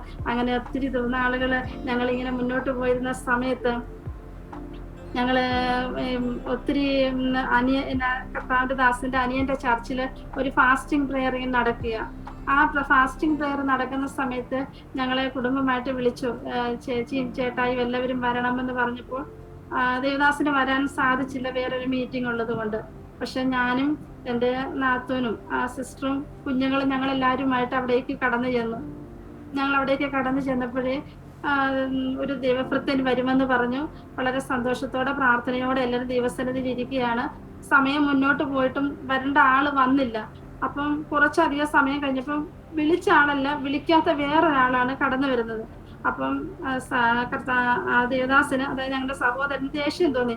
കാര്യം വിളിച്ച ആളല്ലല്ലോ വരുന്നത്. അപ്പം വിളിച്ച ആള് പറഞ്ഞു, ഞാൻ ഒരാളെ പറഞ്ഞു വിട്ടിട്ടുണ്ടെന്ന് പറഞ്ഞു. എന്നിട്ട് പറഞ്ഞു, നിങ്ങൾ എന്തിനാ അങ്ങനെ ചെയ്തത്? ഞങ്ങള് കേൾക്കുന്നുണ്ടോ? കേൾക്കുന്നുണ്ടോ? ഒരാളെ ഞങ്ങള് വിളിക്കുമായിരുന്നല്ലോ എന്ന് പറഞ്ഞു. എന്നാല് ദൈവത്തിന്റെ പദ്ധതി മറ്റൊന്നായിരുന്നു ആന്റി. ആ ദേവദാസനെ അയച്ചത് മറ്റാർക്കും വേണ്ടിയല്ലായിരുന്നു. സർവശക്തനായ ദൈവം എനിക്ക് വേണ്ടിയായിരുന്നു. ഞാൻ ഏതൊരു പ്രെയർ മീറ്റിങ്ങിന് കടന്നു ചെല്ലുമ്പോൾ ഞാൻ ഇങ്ങനെ പ്രാർത്ഥിക്കും, കർത്താവേ എന്നോടുള്ളത് ദൈവം അറിയിക്കണേ യേശുപ്പച്ച, ഇന്ന് എന്നോടായിരിക്കണം കർത്താവേ. അങ്ങനെ പ്രാർത്ഥിച്ചാണ് ഞാൻ ഓരോ ആരാധനയ്ക്ക് പോലെ ഞാൻ കടന്നു വരുമ്പോൾ, ദൈവമേ ഇന്ന് എന്നോട് നീ സംസാരിക്കണം. എനിക്ക് അന്ന് കിട്ടുന്ന ആ ഒരു വചനം, ആ ദൈവത്തിൽ നിന്ന് പ്രാപിക്കുന്ന ആ ഒരു ദൂതി എനിക്ക് വളരെ ഭയങ്കര ഒരു ആത്മധൈര്യമായിരുന്നു ആ സമയത്ത്. കാര്യം മനസ്സ് തളർന്നും ക്ഷീണിച്ചും ഭാരപ്പെട്ടുമാണല്ലോ ഓരോ ദിവസം എനിക്ക് കഴിഞ്ഞുകൊണ്ടിരിക്കുന്നത്. ഈ തലമുറയുടെ വിഷയത്തിൽ വളരെ വർഷങ്ങൾ, അപ്പോൾ 10 വർഷമൊക്കെ അങ്ങ് കഴിഞ്ഞു. ഏകദേശം 12 വർഷത്തോളം അടുക്കാറായിക്കൊണ്ടിരിക്കുകയാണ്. ഓരോ വർഷവും വാഗ്ദത്തങ്ങൾ കേൾക്കും. അനേക ദേവദാസന്മാർ ആലോചന പറഞ്ഞു, ഈ വർഷമുണ്ട്, ഈ വർഷം തീരുന്നതിന് മുൻപിട്ടുണ്ട്, എല്ലാം എഴുതി വെക്കും. എന്നിട്ട് എൻ്റെ അപ്പച്ചനോട് ചോദിക്കേണ്ട, പിതാവേ ഈ വാഗ്ദത്തങ്ങൾ നടന്നില്ലല്ലോ. വർഷങ്ങൾ കഴിയുമ്പോൾ ഹൃദയത്തിനകത്ത് ഭയങ്കര വേദനയെ ശുഭിച്ച, ഒരു വർഷവും കൂടെ കഴിഞ്ഞു പോയല്ലോ ശുഭിച്ച, എൻ്റെ ജീവിതത്തിൽ നടന്നില്ലല്ലോ പിതാവേ. ഇങ്ങനെയുള്ളൊരു വേദനയോടെ ഞാൻ ഓരോ ദിവസവും ഞാനിങ്ങനെ മുന്നോട്ട് പോയിക്കൊണ്ടിരിക്കുന്നത്. എന്നാൽ ഞാൻ വിശ്വസിക്കുകയാണ്, അന്ന് ആ കൂട്ടായ്മയ്ക്ക് പോയപ്പോൾ അവിടെ വന്ന ദേവദാസൻ ആ പ്രാർത്ഥന തുടങ്ങിയപ്പോൾ തന്നെ താൻ പറഞ്ഞ ദൂത് എന്ന് പറയുന്നത്, ഇവിടെ മക്കളില്ലാത്ത സഹോദരിമാർ ആരേലും ഉണ്ടോ എന്ന് ചോദിച്ചു. അപ്പൊ ഞാൻ കൈ ഉയർത്തി. അപ്പൊ എന്നോട് പറഞ്ഞു, ഞാൻ മക്കളില്ലാത്തവരോടാണ് ചോദിക്കുന്നത്, കാര്യം എൻ്റെ കയ്യിൽ കുഞ്ഞുങ്ങളെല്ലാം ഇരിക്കുവോ വീട്ടില്. അപ്പം ബ്രദർ പറഞ്ഞു, ഇതെന്റെ ചേച്ചിയാ, ജ്യേഷ്ഠന്റെ വൈഫാ, അവർക്ക് കുഞ്ഞുങ്ങളില്ല. എത്ര വർഷമായെന്ന് പറഞ്ഞു, 12 വർഷമാകുന്നവർക്ക് കുഞ്ഞുങ്ങളില്ലെന്ന് പറഞ്ഞു. ആ ദേവദാസൻ പറഞ്ഞ് സഹോദരി എഴുന്നേറ്റ് മുന്നോട്ട് വരാൻ പറഞ്ഞു. അങ്ങനെ ഞാൻ അവിടെ മുട്ടുകുത്തിയപ്പോൾ ഈ 2 ദേവദാസന്മാരും കൂടെ അവരുടെ 2 കരങ്ങളും എടുത്ത് എൻ്റെ ശിരസിന്റെ മേൽ വെച്ചിട്ട് എനിക്ക് വേണ്ടി അവർ പ്രാർത്ഥിച്ചിട്ട് പറഞ്ഞു, ഇന്നേക്ക് 2 മാസം കഴിയുന്നതിന് മുൻപേ ദൈവത്തിന്റെ അത്ഭുതത്തിന്റെ കരം നിന്റെ മേൽ വെളിപ്പെടാൻ പോവുകയാന്ന് പറഞ്ഞു. കാനാവിലെ കല്യാണത്തിന്റെ കുറവിനെ തീർത്ത ദൈവം. കാനാവിലെ കുടുംബം എന്ന് പറയുമ്പോൾ ആശേർ ഗോത്രത്തിൽപ്പെട്ടതാണ്. ആശേറിനെ അനുഗ്രഹിച്ച ദൈവം പറഞ്ഞത്, നീ രാജകീയ ഭോജനം, സ്വാദ് ഭോജനം കൊടുക്കുമെന്നാണ്. എന്നാൽ ആ കുടുംബത്തിനകത്താണ് അവിടെ ഒരു കുറവ് സംഭവിച്ചിരിക്കുന്നത്. നിശ്ചയമായിട്ട് പ്രിയ ദൈവമക്കളെ, നമ്മുടെ ജീവിതത്തില് വാഗ്ദത്തം ദൈവം വെച്ചിട്ടുണ്ടെങ്കിൽ അവിടെയാണ് നമുക്കൊരു കുറവ് സംഭവിക്കുന്നത്. അവിടെയാണ് നമ്മുടെ ജീവിതത്തിൽ ഒരു ശൂന്യത വെളിപ്പെടുന്നത്. എന്നാൽ ആ ശൂന്യതയുടെ നടുവിലാണ് ദൈവം നമുക്ക് നമുക്ക് വേണ്ടി അത്ഭുതം പ്രവർത്തിക്കുന്നത്. അനവധി വാഗ്ദത്തങ്ങളും ആലോചനകളെല്ലാം നമ്മുടെ മേൽ കിടപ്പുണ്ട്. എന്നാൽ ഈ ദിവസങ്ങളിൽ അതെല്ലാം നമ്മുടെ കഷ്ടങ്ങളിലൂടെയും പ്രയാസങ്ങളിലൂടെയും വേദനകളിലൂടെ എന്നെ കേൾക്കുന്ന അനേക പ്രിയ സഹോദരിമാരോട് എനിക്ക് പറയുവാനുള്ളത്, അനേക ഹന്നമാര് കരയുന്നുണ്ടെന്ന് അറിയാം. എനിക്ക് നിങ്ങളോട് പറയാനുള്ളത്, നിങ്ങളുടെ വേദനയിലും നിങ്ങളുടെ ഈ ഞെരുക്കത്തിലും നിങ്ങളുടെ ഹൃദയത്തിനകത്ത് നിങ്ങൾക്ക് പുറത്തു പറയുവാൻ കഴിയാത്ത, പ്രാർത്ഥിക്കുവാൻ അനേകരും നമ്മുടെ ചുറ്റുപാടുമുണ്ടെങ്കിൽ നമുക്ക് പുറത്തു പറയാൻ കഴിയാത്ത വേദനകളുള്ളവർ ഇതിനകത്തുണ്ട്. എനിക്ക് നിങ്ങളോട് പറയാനുള്ളത്, ദൈവം വാഗ്ദത്തം ചെയ്ത ദൈവം വിശ്വസ്തനാണ്. അവൻ ഒരിക്കലും നമ്മളെ കൈവിടുന്ന കർത്താവല്ല. അങ്ങനെ ആ ദേവദാസൻ അഭിഷിക്തൻ എൻ്റെ തലയിൽ കൈവച്ച് അനുഗ്രഹിച്ച് എന്നോട് പ്രാർത്ഥിച്ചിട്ട് പറഞ്ഞു, സഹോദരി 2 മാസം കഴിയുമ്പോൾ ദൈവം നിന്റെ ഗർഭത്തെ തുറക്കുമെന്ന് പറഞ്ഞു. സ്തോത്രം. ഞാൻ ഈ വളരെ സന്തോഷത്തോടെ ഞാൻ ഭവനത്തിലേക്ക് മടങ്ങിപ്പോയി. ഇപ്പോഴും കർത്താവിനോട് പറഞ്ഞു, കർത്താവേ, അനേകര് ദൂത് പറഞ്ഞു എന്നെ കൈവിടലേ എന്ന് ഞാൻ പ്രാർത്ഥിച്ചു. അങ്ങനെ ഇരിക്കലൊരു ദൈവഭൃത്തിന് എന്നോട് പറഞ്ഞു, വിശ്വസിച്ചാൽ നീ ദൈവത്തിന്റെ മഹത്വം കാണും. ദിവസത്തിൽ കരയാൻ തുടങ്ങി. ഞാൻ രാവിലെ ജോലിയെല്ലാം ഒതുക്കി വെച്ചിട്ട് എല്ലാ കാര്യങ്ങളും ചെയ്തിട്ട് ഇരുന്ന് ഉപവസിക്കെന്ന് പറഞ്ഞാൽ എനിക്കറിയത്തില്ല, എന്റെ വേദവസ്ഥ മുഴുവൻ നനഞ്ഞ് വാക്കുകളില്ല. ഞാൻ കരയും, ദിവസത്തിലെ കരയുക തന്നെ ചെയ്യപ്പാ. ഞങ്ങൾ ചെറിയ പ്രായത്തിൽ നിനക്ക് വേണ്ടി ഇറങ്ങി തിരിച്ചു. എന്നിട്ട് വേലയുടെ മുഖത്ത് ഞങ്ങൾ നിന്നു. ആ സമയത്ത് ഒരു അഭിഷിക്തൻ എന്നോട് ഇങ്ങനെ ദൂത് പറയുവാൻ തൊട്ടുണ്ട്, വിശ്വസിച്ചാൽ നീ ദൈവത്തിന്റെ മഹത്വം കാണുമെന്ന്. അങ്ങനെ എല്ലാ പ്രെയർ മീറ്റിങ്ങുകൾക്കൊക്കെ ഞാൻ പോകും. ദൈവസാന്നിധ്യം ഇറങ്ങുന്ന സ്ഥലത്തൊക്കെ ഞാൻ പോകും. അങ്ങനെ എൻ്റെ വേദനയിലും എൻ്റെ പ്രയാസത്തിലും ഞങ്ങൾ കർത്താവിനെ മഹത്വപ്പെടുത്തുവാൻ തൊട്ടുണ്ട് ഇടയായിത്തീർന്നു. അങ്ങനെ ആ 2 മാസം കഴിഞ്ഞപ്പോഴേക്ക് ഞങ്ങളിങ്ങനെ കർത്താവിന്റെ വേലയുടെ ബന്ധത്തിൽ വിവിധ സ്ഥലങ്ങളിൽ യാത്ര ചെയ്യും. അങ്ങനെ ഞങ്ങൾ ഒരുമിച്ച് ഒരു സ്ഥലത്ത് പോയപ്പോൾ ഞങ്ങളൊരു ആയുർവേദ ഡോക്ടറുടെ വീട്ടിലായിരുന്നു ഞങ്ങൾ പോയത്. ആ ചർച്ചിൽ ഞങ്ങൾ ആരാധന കഴിഞ്ഞ് വൈകിട്ട് അവരുടെ ഭവനത്തിൽ വെച്ച് ഞങ്ങൾ പ്രെയർ ഉണ്ട്. ആ പ്രെയറിന് കടന്നു പോകുന്ന സമയത്ത് ഒരു വയലിലൂടെ പോകണം. എൻ്റെ കാലിൽ എന്തോ ഒന്ന് കടിച്ചു. എന്താന്ന് അന്നേരം ശ്രദ്ധിച്ചില്ല. പക്ഷെ അവരുടെ വീട്ടിൽ വന്നു കഴിഞ്ഞപ്പോൾ എൻ്റെ കാലിനെല്ലാം നീര് വെച്ച് വളരെ പ്രയാസം തോന്നി. ആ സമയത്ത് അവിടുത്തെ ആ ആന്റി എനിക്ക് ആയുർവേദത്തില് എന്തെല്ലാം മരുന്നുകളുണ്ടോ അതെല്ലാം എനിക്ക് ചെയ്യാനിടയായി തീർന്നു. അത് തന്ന സമയത്ത് അവര് ചോദിച്ചു, ഉദരത്തിൽ എന്തെങ്കിലും കുഞ്ഞോ എന്തെങ്കിലും ഉണ്ടെങ്കിൽ ഇത് അബോർഷനായി പോകാനുള്ള സാധ്യതയുള്ള മരുന്നാന്ന് പറഞ്ഞു. ഞങ്ങൾ പറഞ്ഞു, ഇല്ല ആന്റി, അങ്ങനെ ഒന്നുമില്ല, ഇത്ര വർഷമായിട്ട് എനിക്ക് കുഞ്ഞുങ്ങളില്ലാത്ത ഒരാളാ, അതുകൊണ്ട് പേടിക്കണ്ടെന്ന് പറഞ്ഞു. അങ്ങനെ ആ മരുന്നുകൾ മുഴുവൻ ഞാൻ കഴിച്ചു. അതിനുശേഷം മടങ്ങി വീട്ടിലേക്ക് വന്നിട്ട് വേറൊരു സ്ഥലത്തേക്ക് ഞങ്ങൾ പോകാനായി വാഹനത്തെ കയറി പോയപ്പോൾ വേറൊരു വാഹനം ഓവർടേക്ക് വന്ന് ഞങ്ങളുടെ വണ്ടി മറിയുകയും ഞാൻ നിലത്തടിച്ച്, അതായത് വയറടിച്ച് ഞാൻ റോഡിലേക്ക് വീണ് വലിയൊരു അപകടം ഉണ്ടായി. എന്നാൽ അവിടെയൊക്കെ ദൈവം എന്നെ പരിപാലിച്ചു. പക്ഷെ ഈ സമയത്തൊന്നും ഞാനൊന്നും അറിയുന്നില്ലായിരുന്നു. അത് കഴിഞ്ഞ് വേറൊരു സ്ഥലത്ത് പോകാൻ ഞാനിങ്ങനെ പോയപ്പോഴേക്ക് റോഡില് തെന്നി അടിച്ച് വീണു. നമ്മുടെയൊക്കെ നാട്ടില് ഈ പറയാറുണ്ടല്ലോ, പ്രഗ്നന്റ് ആയി കഴിയുമ്പോൾ പൈനാപ്പിൾ കഴിക്കരുത്, പപ്പായ കഴിക്കരുത്. ആ സമയത്തൊക്കെ അത് ഇഷ്ടം പോലുള്ള സമയമായതുകൊണ്ട്, വീട്ടിലൊക്കെ ഇഷ്ടം പോലെ ഉണ്ടായതുകൊണ്ട് നല്ലതുപോലെ അതൊക്കെ കഴിച്ചു. പക്ഷെ അതെല്ലാം അങ്ങനെ മുന്നോട്ട് പോയി. എല്ലാം പ്രതികൂല അപകടങ്ങള്, വരുന്ന അനർത്ഥങ്ങളൊക്കെ ജീവിതത്തിൽ സംഭവിച്ചു. അങ്ങനെ ചില ദിവസങ്ങൾ മുന്നോട്ട് പോയപ്പോഴാണ് ഞാൻ ഈ വാഗ്ദത്തം ദേവദാസൻ പറഞ്ഞല്ലോ, അങ്ങനെ ഞങ്ങൾ പ്രാർത്ഥനയോടെ ഇരിക്കുകയും ചെയ്യുകയായിരുന്നു. എൻ്റെ ദാസൻ ഒരു പ്രഗ്നൻസി കാർഡ് മേടിച്ചിട്ട് നോക്കിയപ്പോഴത്തേക്കിന് പ്രഗ്നൻസി കാർഡ് മേടിച്ചു. ആ മേടിച്ച് വീട്ടിൽ കൊണ്ടുവന്നപ്പോൾ എനിക്ക് പ്രത്യേകിച്ചൊന്നും തോന്നിയില്ല. കാര്യം ഇതിങ്ങനെ നമ്മൾ എല്ലാ പ്രാവശ്യവും മേടിക്കുകയും നോക്കുകയൊക്കെ ചെയ്യുമ്പോൾ എല്ലാം നെഗറ്റീവായിട്ടാണ് നമ്മളിങ്ങനെ കാണുന്നത്. പക്ഷെ ആ സമയത്തെന്ന് പറഞ്ഞാൽ ഞാൻ അതിനത്ര ഇത് കൊടുത്തില്ല. ആ പ്രഭാതത്തിൽ ഇങ്ങനെ എഴുന്നേൽക്കുന്ന ഒരു സമയമായിരുന്നു. അങ്ങനെ ദേവദാസൻ അതിങ്ങനെ ടെസ്റ്റ് ചെയ്ത് നോക്കിയപ്പോഴത്തേക്കിന് ഇങ്ങനെ പോസിറ്റീവായിട്ട് കണ്ടു. ആ സമയത്തെന്ന് പറഞ്ഞാൽ എനിക്കങ്ങ് വിശ്വസിക്കാൻ കഴിയുന്നില്ല. കാര്യം പലപ്പോഴും ഇതുപോലുള്ള പ്രഗ്നൻസി കാർഡ് മേടിച്ചിട്ട് നെഗറ്റീവ് എന്ന് പറയുമ്പോൾ ഒരു വരയാണ് അതിനകത്ത് കാണുന്നത്. ഞാൻ തകർന്ന് കരഞ്ഞുകൊണ്ട് റെഡ് പെന്നെടുത്ത് വെച്ച് ഇപ്പുറത്ത് ഇങ്ങനെ വരച്ച് വെക്കും. ദൈവമേ, ഇങ്ങനൊന്ന് കാണാൻ ഞാൻ കാത്തിരിക്കുക യേശുപ്പാന്ന് പറഞ്ഞ് കരഞ്ഞ് ദിനങ്ങൾ അനവധി എൻ്റെ മുൻപിലുണ്ട്. അപ്പൊ ദൈവത്തിന്റെ ദാസൻ പറഞ്ഞു, നീ തലയിലൊരു തുണി ഇട്ടോണ്ട് വന്ന് മുട്ട് മടക്ക അവിടെ ദൈവത്തിന്റെ കര. എനിക്ക് വിശ്വസിക്കാൻ പറ്റുന്നില്ല, ഇത് എന്തുവായി നടക്കുന്നേന്നാ എനിക്കങ്ങ് പറ്റുന്നില്ല. കാര്യം ഒരു സാധ്യതയില്ല. ഡോക്ടർമാരെല്ലാരും കൈവിട്ടു. ഒരിക്കലും മെഡിക്കൽ കോളേജിന്റെ പ്രൊഫസറായിട്ടുള്ള ഒരു ഡോക്ടർ പറഞ്ഞു, ഇനി നിങ്ങൾ സമയവും പണവും ഇതിനു വേണ്ടി നിങ്ങൾ ചെലവാക്കണ്ടെന്നാ പറഞ്ഞു. നിങ്ങൾക്ക് ഒരിക്കലും ഇനി തലമുറയെ കിട്ടത്തില്ല. പാസ്റ്റർക്കാണെങ്കിൽ ദേവദാസനാണെങ്കിൽ ഒരു 3 സർജറി വേണം, എന്നാലും ഇതിനകത്ത് യാതൊരു സാധ്യതയും ഇല്ലെന്നാണ് ഞങ്ങളോട് പറഞ്ഞിരിക്കുന്നത്. പക്ഷെ അതിനെല്ലാം തകർത്തുകൊണ്ടാണ് ദൈവത്തിന്റെ ദൂത് തന്റെ ദാസൻ പറഞ്ഞത്, 2 മാസത്തിനുള്ളിൽ ദൈവം നിങ്ങൾക്ക് വേണ്ടി അത്ഭുതം പ്രവർത്തിക്കാൻ പോവുകയാണെന്ന്. എന്നാലും ഞങ്ങൾ ഒരിക്കലും ഞാൻ പ്രതീക്ഷിച്ചില്ല. കാര്യം ആ സമയത്ത് എന്റെ കാലിൽ വിഷം കടിച്ചതും നിലത്ത് വീണതും എല്ലാം പ്രതികൂലങ്ങൾ ജീവിതത്തിൽ സംഭവിച്ചു. നോർമലായിട്ടൊരു കുഞ്ഞ് ഉദരത്തിലുണ്ടെങ്കിൽ ഏത് നിമിഷം ആ കുഞ്ഞ് പോകാനുള്ള എല്ലാ സാധ്യതയിലൂടെയും ഞങ്ങൾ കടന്നുപോയി. എന്നാൽ സർവശക്തനായ ദൈവം എന്നെ പരിപാലിക്കാൻ തക്കവണ്ണം ഇടയെ തീർന്നു വേണ്ടി എത്ര വർണ്ണിച്ചാലും എത്ര പറഞ്ഞാലും എനിക്കത് മതിയാവത്തില്ല. ദൈവത്തിന്റെ അത്ഭുതകരമാണ്. 13ാമത്തെ വർഷം ദൈവം ഞങ്ങൾക്കൊരു കുഞ്ഞിനെ തരുവാൻ തക്കവണ്ണം ഇടയായി തീർന്നു. ഏതെല്ലാം അസാധ്യതകളും എന്തെല്ലാം ലോകം നമ്മളെ വിധി എഴുതിയാലും ദൈവം പറഞ്ഞ ഒരു വാക്കിന് യാതൊരു മാറ്റവുമില്ല.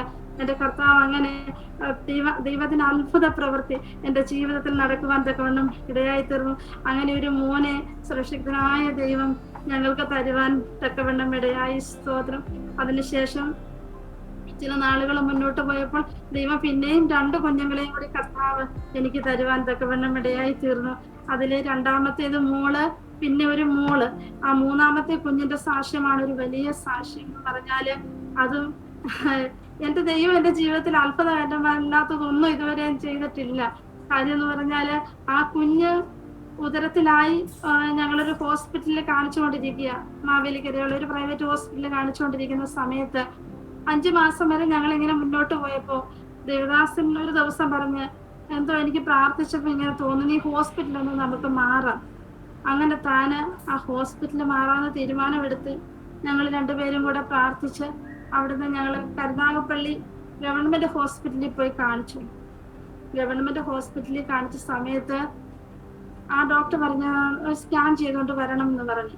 പെട്ടെന്ന് സ്കാൻ ചെയ്തുകൊണ്ട് വന്നപ്പോഴത്തേക്കിന് പിന്നെ ഡോക്ടർക്ക് ഞങ്ങളോട് എന്താ പറയണ്ടേന്ന് അറിയത്തില്ല. അത്രമാത്രം ഒരു വലിയ ഭയാനകരമായിരുന്ന കാര്യങ്ങൾ. നിങ്ങൾ ഏത് ഹോസ്പിറ്റലിൽ ഇതുവരെ കാണിച്ചത്, ഏത് ഡോക്ടറാണ് നിങ്ങളെ ട്രീറ്റ്മെന്റ് ചെയ്തതെന്നൊക്കെ ചോദിച്ച്. കാര്യം ഈ ഉദരത്തിൽ കിടക്കുന്ന കുഞ്ഞിന്റെ കാര്യം വളരെ പ്രശ്നമാണ്. ഈ കുഞ്ഞിന് അവയവങ്ങളൊന്നും ഇല്ല. ഈ കുഞ്ഞിന്റെ ശരീരത്തിൽ ബ്ലഡ് സർക്കുലേഷൻ എന്ന് പറഞ്ഞതേ ഇല്ല. ഈ കുഞ്ഞിന് ബ്രെയിനിലേക്ക് ഒട്ടും പോയിട്ടില്ല. കാര്യം ഒന്നുകിൽ ഇത് ഓട്ടിസമുള്ള കുഞ്ഞാകും, അല്ലെന്നുണ്ടെങ്കിൽ ഇത് അംഗവൈകല്യമുള്ള കുഞ്ഞാകും. ഇത് നോർമൽ അല്ല ഈ ബേബി എന്ന് പറഞ്ഞു. ആ സമയത്ത് കുഞ്ഞിന് വളരെ വളർച്ചാക്കുറവ്. എൻ്റെ വയറ്റിലാണെങ്കിൽ ഫ്ലൂയിഡും ഇല്ല.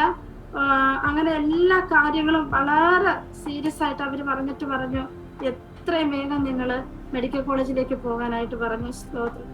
അവിടുന്ന് ഞങ്ങള് പെട്ടെന്ന് തന്നെ എന്നെ മെഡിക്കൽ കോളേജിലേക്ക് കൊണ്ടുപോയി. മെഡിക്കൽ കോളേജിലോട്ട് ചെന്നിട്ട്, ഏത് മെഡിക്കൽ കോളേജിലാ സിസ്റ്റർ? കോട്ടയമോ? കോട്ടയം മെഡിക്കൽ കോളേജിൽ. കോട്ടയം മെഡിക്കൽ കോളേജിലേക്ക് കൊണ്ടുപോയി അവിടെ എന്നെ അവർ വേഗം അഡ്മിറ്റ് ചെയ്തു. പെട്ടെന്ന് അവരും സ്കാനിങ്ങിനുള്ള കാര്യങ്ങളെല്ലാം പറഞ്ഞു. സ്കാൻ ചെയ്ത് കൊണ്ടുവന്നപ്പോൾ ഇവര് പറഞ്ഞതിനേക്കായി ഭയാനകരമായ കാര്യങ്ങൾ അവര് പറയുന്നത്. അങ്ങനെ പറഞ്ഞു, ഇനിയിപ്പോ എന്താ ചെയ്യേണ്ടത്, ഈ കുഞ്ഞിനെ ഇത്രയും പെട്ടെന്ന് അബോർട്ട് ചെയ്ത് കളയണമെന്ന് പറഞ്ഞു. പക്ഷെ ഈ കുഞ്ഞിനെ എടുത്ത് കളയാനും പറ്റുന്നില്ല. കളയണമെന്ന് പറഞ്ഞാല് എനിക്ക് ബിപിയും ഷുഗറും ഹൈ ആയി. അപ്പം ഓപ്പറേഷൻ ചെയ്യാനും പറ്റുന്നില്ല. ഈ കുഞ്ഞിനെ ഉദരത്തിനകത്ത് ഇടാനും പറ്റാത്ത ഒരവസ്ഥയിൽ ഇങ്ങനെ വളരെയധികം ഭാരപ്പെട്ടു. ഞങ്ങൾ കർത്താവിനോട് ചോദിച്ചു, അപ്പ എന്താ ദൈവം എങ്ങനെയൊക്കെ സംഭവിക്കുന്നത്? കർത്താവേ, എനിക്ക് മക്കളില്ലാതിരുന്ന കാലത്ത് കർത്താവ് എനിക്ക് കുഞ്ഞിനെ തന്നു. പക്ഷെ നിന്റെ മഹത്വം എന്റെ മേൽ വെളിപ്പെടുമാറാകണമേ എന്ന് പ്രാർത്ഥിക്കുവാനായി തുടങ്ങി. എല്ലാ ദൈവമക്കളും പ്രാർത്ഥിച്ചു. എല്ലാവരും കരഞ്ഞു പ്രാർത്ഥിക്കുവാനായി തുടങ്ങി. അങ്ങനെ ഹോസ്പിറ്റലിൽ കിടക്കുന്ന സമയത്ത് ഒത്തിരി സഹോദരങ്ങൾ അവിടെ ഇങ്ങനെ അഡ്മിറ്റ് ആയിട്ട് കിടക്കുക, പല പല പല പ്രശ്നങ്ങൾ. എന്നാല് എന്റെ അത്രയും സീരിയസ് ആയിട്ടുള്ള വിഷയങ്ങൾ ആർക്കും അധികം ഇല്ലായിരുന്നു. എല്ലാവരും എൻ്റെ അടുത്ത് പ്രാർത്ഥിക്കാൻ വരും. എല്ലാവർക്കും വേണ്ടി ഞാൻ പ്രാർത്ഥിച്ചു, എല്ലാവരെയും ധൈര്യപ്പെടുത്തി. അതിൽ ചില മുസ്ലിം സഹോദരങ്ങൾ ഉണ്ടായിരുന്നു. അവർക്ക് വേണ്ടി പ്രാർത്ഥിച്ച് അവരെ ധൈര്യപ്പെടുത്തി. അവരുടെ ഓപ്പറേഷനും അവരുടെ കാര്യങ്ങളെല്ലാം വളരെ ഭംഗിയായി നടന്നു. അപ്പോഴൊക്കെ ഞാൻ ഇരുന്ന് കരഞ്ഞിട്ട് രാത്രി എൻ്റെ ദൈവത്തോട് ചോദിക്കുക, അപ്പച്ച എല്ലാവരുടെ കാര്യങ്ങൾ ദൈവം ഭംഗിയായി ചെയ്യുന്നു, എൻ്റെ കാര്യത്തിൽ എന്താ അപ്പച്ച ഒരു തീരുമാനം, ദൈവം എന്നെ കൈവിടല്ലേ എന്ന് കരഞ്ഞു പ്രാർത്ഥിക്കുവാനായി തുടങ്ങി. അങ്ങനെ ചില ആളുകൾ അവിടെ കിടന്ന് ദൈവസന്നിധിയിൽ രാത്രിയിലെല്ലാം ഇങ്ങനെ കരയുന്ന സമയത്ത് ഒരു ശബ്ദം എൻ്റെ ചെവിയിലേക്ക് കേട്ടു, ഒരനർത്ഥവും നിനക്ക് ഭവിക്കയില്ല, ഒരു ബാധയും നിന്റെ കൂടാരത്തിന് അടുക്കില്ലെന്ന്. എന്റെ ജീവിതത്തിൽ എന്റെ കർത്താവിനോട് എപ്പോഴും ഇടപെടുന്ന ഒരു വചനമാണ്. ഒരു അനർത്ഥവും നിനക്ക് ഞാൻ അധികമായി ഞാൻ എന്തെങ്കിലും കാര്യത്തിന്റെ മേൽ വേദനയ്ക്ക് ഭാരപ്പെടുക ചെയ്യുമ്പോൾ എന്റെ അപ്പച്ചനോട് പറയുന്ന ഒരു വാക്ക്, ഒരനർത്ഥവും നിനക്ക് ഭവിക്കുകയില്ല, ഒരു ബാധയും നിന്റെ കൂടാരത്തിന് അടക്കുകയില്ല എന്ന് കർത്താവിന്റെ കാതുകളിൽ ഇങ്ങനെ സംസാരിക്കുവാനായിട്ട് തുടങ്ങി. അങ്ങനെ ഞാൻ രാത്രിയെല്ലാം കിടന്നിറങ്ങുന്ന സമയത്ത് ഈ വചനം എന്റെ ഹൃദയത്തിൽ ഇങ്ങനെ ഉരുവിടുകയും പറയുകയും ചെയ്യുമ്പോൾ എനിക്ക് എന്തെന്നില്ലാത്തൊരു ആശ്വാസമായിരുന്നു. അങ്ങനെ ചില ദിവസങ്ങൾ മുന്നോട്ട് പോയിട്ടും ഒരു രക്ഷയില്ല, ഒരു കാര്യവും നേരെയാവുന്നില്ല. അങ്ങനെ അവരെ ഇൻസുലിൻ തരും, മരുന്നുകൾ തരും, ഓരോ ദിവസവും സ്കാനിങ്ങിന് വിടും. ഒരു കാര്യത്തിൽ പോലും നമുക്കൊന്നും സന്തോഷിക്കാൻ കഴിയുന്നില്ല. അങ്ങനെ ചില നാളുകൾ 2-3 മാസം ഹോസ്പിറ്റലിൽ അഡ്മിറ്റ് ആയിട്ട് കിടന്ന് ലാസ്റ്റ് ടൈം ആയപ്പോഴേക്ക് അവര് പറഞ്ഞു, ഒരു സ്കാനിങ് അവര് പറഞ്ഞ രീതിയിൽ ഒരു സ്കാനിങ് ഉണ്ട്, അത് ചെയ്തിട്ട് വരാൻ പറഞ്ഞു. അത് ചെയ്ത് ഇവരെ കൊണ്ട് കാണിച്ച സമയത്ത് ഡോക്ടേഴ്സ് പറയുക, ഇത് സ്കാനിങ് മെഷീന് കംപ്ലൈന്റ് ഉണ്ടെന്ന്. ഞങ്ങളോട് പറഞ്ഞു, നിങ്ങൾ വീണ്ടും പോയി ഒരു സ്കാനിങ് കൂടെ ചെയ്ത് നിങ്ങൾ കൊണ്ടുതരണമെന്ന് പറഞ്ഞു. ഞങ്ങൾ ദൈവത്തെ സ്തുതിച്ചു. നമ്മുടെ ദൈവം ആരാ? ഒരു മെഷീനും ഒരു കംപ്ലൈന്റും ഉണ്ടായതല്ല. എന്റെ ദൈവം അത്ഭുതങ്ങളുടെ ദൈവമാ. കാര്യം ഈ ഡോക്ടർ ആദ്യം എന്നെ നോക്കുന്ന സമയത്ത് ഞാൻ അവരോട് പറഞ്ഞു, ഡോക്ടർ എനിക്ക് ആദ്യത്തെ കുഞ്ഞ് ദൈവം തന്നതാ, എന്നൊക്കെ പ്രാർത്ഥിച്ചാ ദൈവം കുഞ്ഞുങ്ങളെ തന്നേന്ന് പറഞ്ഞപ്പോ പറഞ്ഞു, പ്രാർത്ഥിച്ചാൽ മാത്രം പോരാ, മരുന്നും കൂടെ അങ്ങോട്ട് കഴിക്കണമെന്ന് എന്നോട് പറഞ്ഞു. പിറ്റേ ദിവസം ഇവരെന്നോട് പറഞ്ഞ്, ഈ സ്കാനിങ് മെഷീന് കംപ്ലൈന്റ് ഉള്ളത് കൊണ്ട് ഒരു സ്കാനിങ് കൂടെ ചെയ്ത് കൊണ്ടുവരാൻ പറഞ്ഞു. അങ്ങനെ പിറ്റേ ദിവസം ഞങ്ങളെ സ്കാനിങ്ങിന് വിട്ട് അവിടെ ചെന്ന് ഞങ്ങൾ സ്കാൻ ചെയ്ത് തിരിച്ചു കൊണ്ടുവന്നപ്പോ ഡോക്ടർക്ക് വിശ്വസിക്കാൻ വയ്യ. ഡോക്ടർ എന്റെ ദൈവം എനിക്ക് തന്ന കുഞ്ഞാന്ന് പറഞ്ഞു. അവർക്കൊന്നും പറയാനില്ലായിരുന്നു. വേഗം എന്റെ ഓപ്പറേഷനെല്ലാം റെഡിയാക്കി ഒരു കുഞ്ഞിനെ ദൈവം എനിക്ക് പുറത്തു തന്നു. ആ സമയത്ത് ആ ഹോസ്പിറ്റലില് ഓപ്പറേഷൻ ചെയ്തതും പ്രസവിച്ചതുമായ ഒത്തിരി കുഞ്ഞുങ്ങൾ കിടപ്പുണ്ട്. അവർക്കെല്ലാം ഓരോ പ്രശ്നങ്ങളുമായിട്ട് നഴ്സറിയിൽ കൊണ്ടുവച്ചപ്പോൾ ആ പ്രസവിച്ച സമയം മുതല് എന്നോടൊപ്പം അല്ലാതെ എന്റെ കുഞ്ഞിനെ ഒന്നിനും എടുത്തുകൊണ്ട് പോയില്ല. നോക്കിയപ്പോൾ ഒരു സുന്ദരിയായ ഒരു മോള്, എന്ന് വെച്ചാല് അതിന് അംഗവൈകല്യം, അതിന് അവയവങ്ങളില്ല, എന്റെ കുഞ്ഞിന് ബ്രെയിനിലേക്ക് ബ്ലഡ് സർക്കുലേഷൻ ഇല്ല, യാതൊരു ഇതും ഇല്ലാത്തൊരു കുഞ്ഞാന്ന് പറഞ്ഞ സ്ഥാനത്ത് ഒരു കോട്ടവും തട്ടാത്ത, ഒരു ഊനവും ഇല്ലാത്ത ഒരു സുന്ദരി മോളെ എന്റെ ദൈവം എനിക്ക് നൽകുവാൻ തക്കവണ്ണം ഇടയായി തീർന്നു. എന്റെ തമ്പുരാൻ എന്റെ ജീവിതത്തിൽ ചെയ്തത് വർണ്ണിക്കുകയാണെങ്കിൽ എത്ര അധികം എന്ന് എനിക്ക് പറയുവാൻ കഴിയത്തില്ല. അങ്ങനെ 3 കുഞ്ഞുങ്ങളെ കർത്താവ് എനിക്ക് തരുവാനായി തീർന്നു. എന്റെ ദൈവത്തിന്റെ സ്നേഹം എത്ര വലുതാന്ന് എനിക്ക് എത്ര പറഞ്ഞാലും മതിയാകത്തില്ല. പകൽ മേഘസ്തംഭമായി, രാത്രി അഗ്നിത്തൂണായി മാറിയ മധുരവാക്കി മന്നയെ വർഷിപ്പിച്ചു തന്ന ദൈവം, പാറയെ പിളർന്നു തന്ന ദൈവം, എനിക്ക് വേണ്ടി അത്ഭുതം ചെയ്ത കർത്താവ് ഞാൻ വിശ്വസിക്കുന്നു. എന്നെ കേൾക്കുന്ന ദൈവജനമേ, എന്റെ ജീവിതത്തിൽ ഇനിയും ദൈവം അത്ഭുതം ചെയ്യും. എനിക്ക് വേണ്ടി അത്ഭുതം ചെയ്ത കർത്താവ് നിങ്ങൾക്ക് വേണ്ടിയും അത്ഭുതം ചെയ്യും. നിങ്ങൾ വിശ്വസിക്കും. കർത്താവിനാൽ അസാധ്യമായത് ഒന്നുമില്ല. നിങ്ങളുടെ ഹൃദയത്തിലെ ചിന്തകളും നിങ്ങളുടെ വേദനകളും ഭാരങ്ങളും എല്ലാം അറിയുന്ന ഒരു ദൈവമുണ്ട്. നിങ്ങളുടെ ഭാരങ്ങളും പ്രയാസങ്ങളും വർദ്ധിക്കുമ്പോൾ നിങ്ങൾ ദൈവ സാന്നിധ്യത്തിനകത്തേക്ക് നിങ്ങൾ കടന്നു വരികയാണെങ്കിൽ, നിങ്ങൾ ദൈവത്തെ മുറുകെ പിടിക്കുകയാണെങ്കിൽ, ആ അഭിഷേകത്തോടെ നിങ്ങൾ മുന്നോട്ട് പോവുകയാണെങ്കിൽ, സർവശക്തനായ ദൈവം നിങ്ങൾക്ക് വേണ്ടതെല്ലാം ഒരുക്കി തരും. നിങ്ങൾക്ക് തലമുറകളെ തരും. എത്ര വർഷമായാലും ദൈവം തരും. ഒരു മരുന്നും കഴിക്കാതെ ഡോക്ടർമാരെല്ലാം തള്ളിക്കളഞ്ഞ സ്ഥാനത്ത് എന്റെ കർത്താവ് എന്നെ ചേർത്ത് നിർത്തി. എന്റെ ദൈവം എന്റെ തലയെ ഉയർത്തി. ഇന്ന് എനിക്ക് 3 കുഞ്ഞുങ്ങളുണ്ട്. അവര് മോന് 6ാം ക്ലാസ്സിൽ പഠിക്കുന്നു, മോള് 2ാം ക്ലാസ്സിൽ പഠിക്കുന്നു, ചെറിയ മോള് UKG പഠിക്കുന്നു. ഈ മൂത്ത 2 കുഞ്ഞുങ്ങളും അവർ അഭിഷേകം പ്രാപിച്ചു. അവര് നല്ലതുപോലെ ദൈവത്തെ ആരാധിക്കും. അവര് നല്ലതുപോലെ ദൈവസന്നിധി പാടും. അവര് 2 പേര് അഭിഷേകം പ്രാപിച്ച് ദൈവത്തെ നല്ലതുപോലെ അവർ ആരാധിക്കും. ഞങ്ങൾ ആ കുഞ്ഞുങ്ങൾക്ക് ഓരോന്നും ഞങ്ങൾ പറഞ്ഞു കൊടുക്കും. കർത്താവ് നടത്തി. ഇന്നും എന്റെ കുഞ്ഞുങ്ങളുടെ ഓരോ ആവശ്യങ്ങളും ഞങ്ങൾ പറയും. അവർക്ക് എന്തില്ലെങ്കിൽ പോലും ഞങ്ങൾ യേശുപ്പച്ചനോട് പ്രാർത്ഥിക്കാൻ പറയും. എന്നാൽ തക്ക സമയത്ത് എന്റെ കുഞ്ഞുങ്ങൾക്ക് ഒരു ചെറിയ കാര്യമാണെങ്കിൽ പോലും അവരെ തരുവാൻ സർവശക്തിയുള്ള ദൈവമാണെങ്കിൽ അവരുടെ കാര്യത്തിന് ദൈവം മുടക്കം വരുത്താതെ ദൈവം അത്ഭുതങ്ങളെ ചെയ്യുവാൻ തക്കവണ്ണം ഇടയായി തീർന്നു. എന്നെ കേൾക്കുന്ന പ്രിയ ദൈവജനമേ, നിങ്ങളൊന്നും ഓർത്ത് ഭാരപ്പെടേണ്ട, നിങ്ങളൊന്നും ഓർത്ത് നിങ്ങൾ വിഷമിക്കേണ്ട. നിങ്ങൾ തലമുറകളില്ലാത്തവരാണോ? നിങ്ങൾ വേദനിക്കേണ്ട. ദൈവം തരാൻ വിശ്വസ്തനാണ്.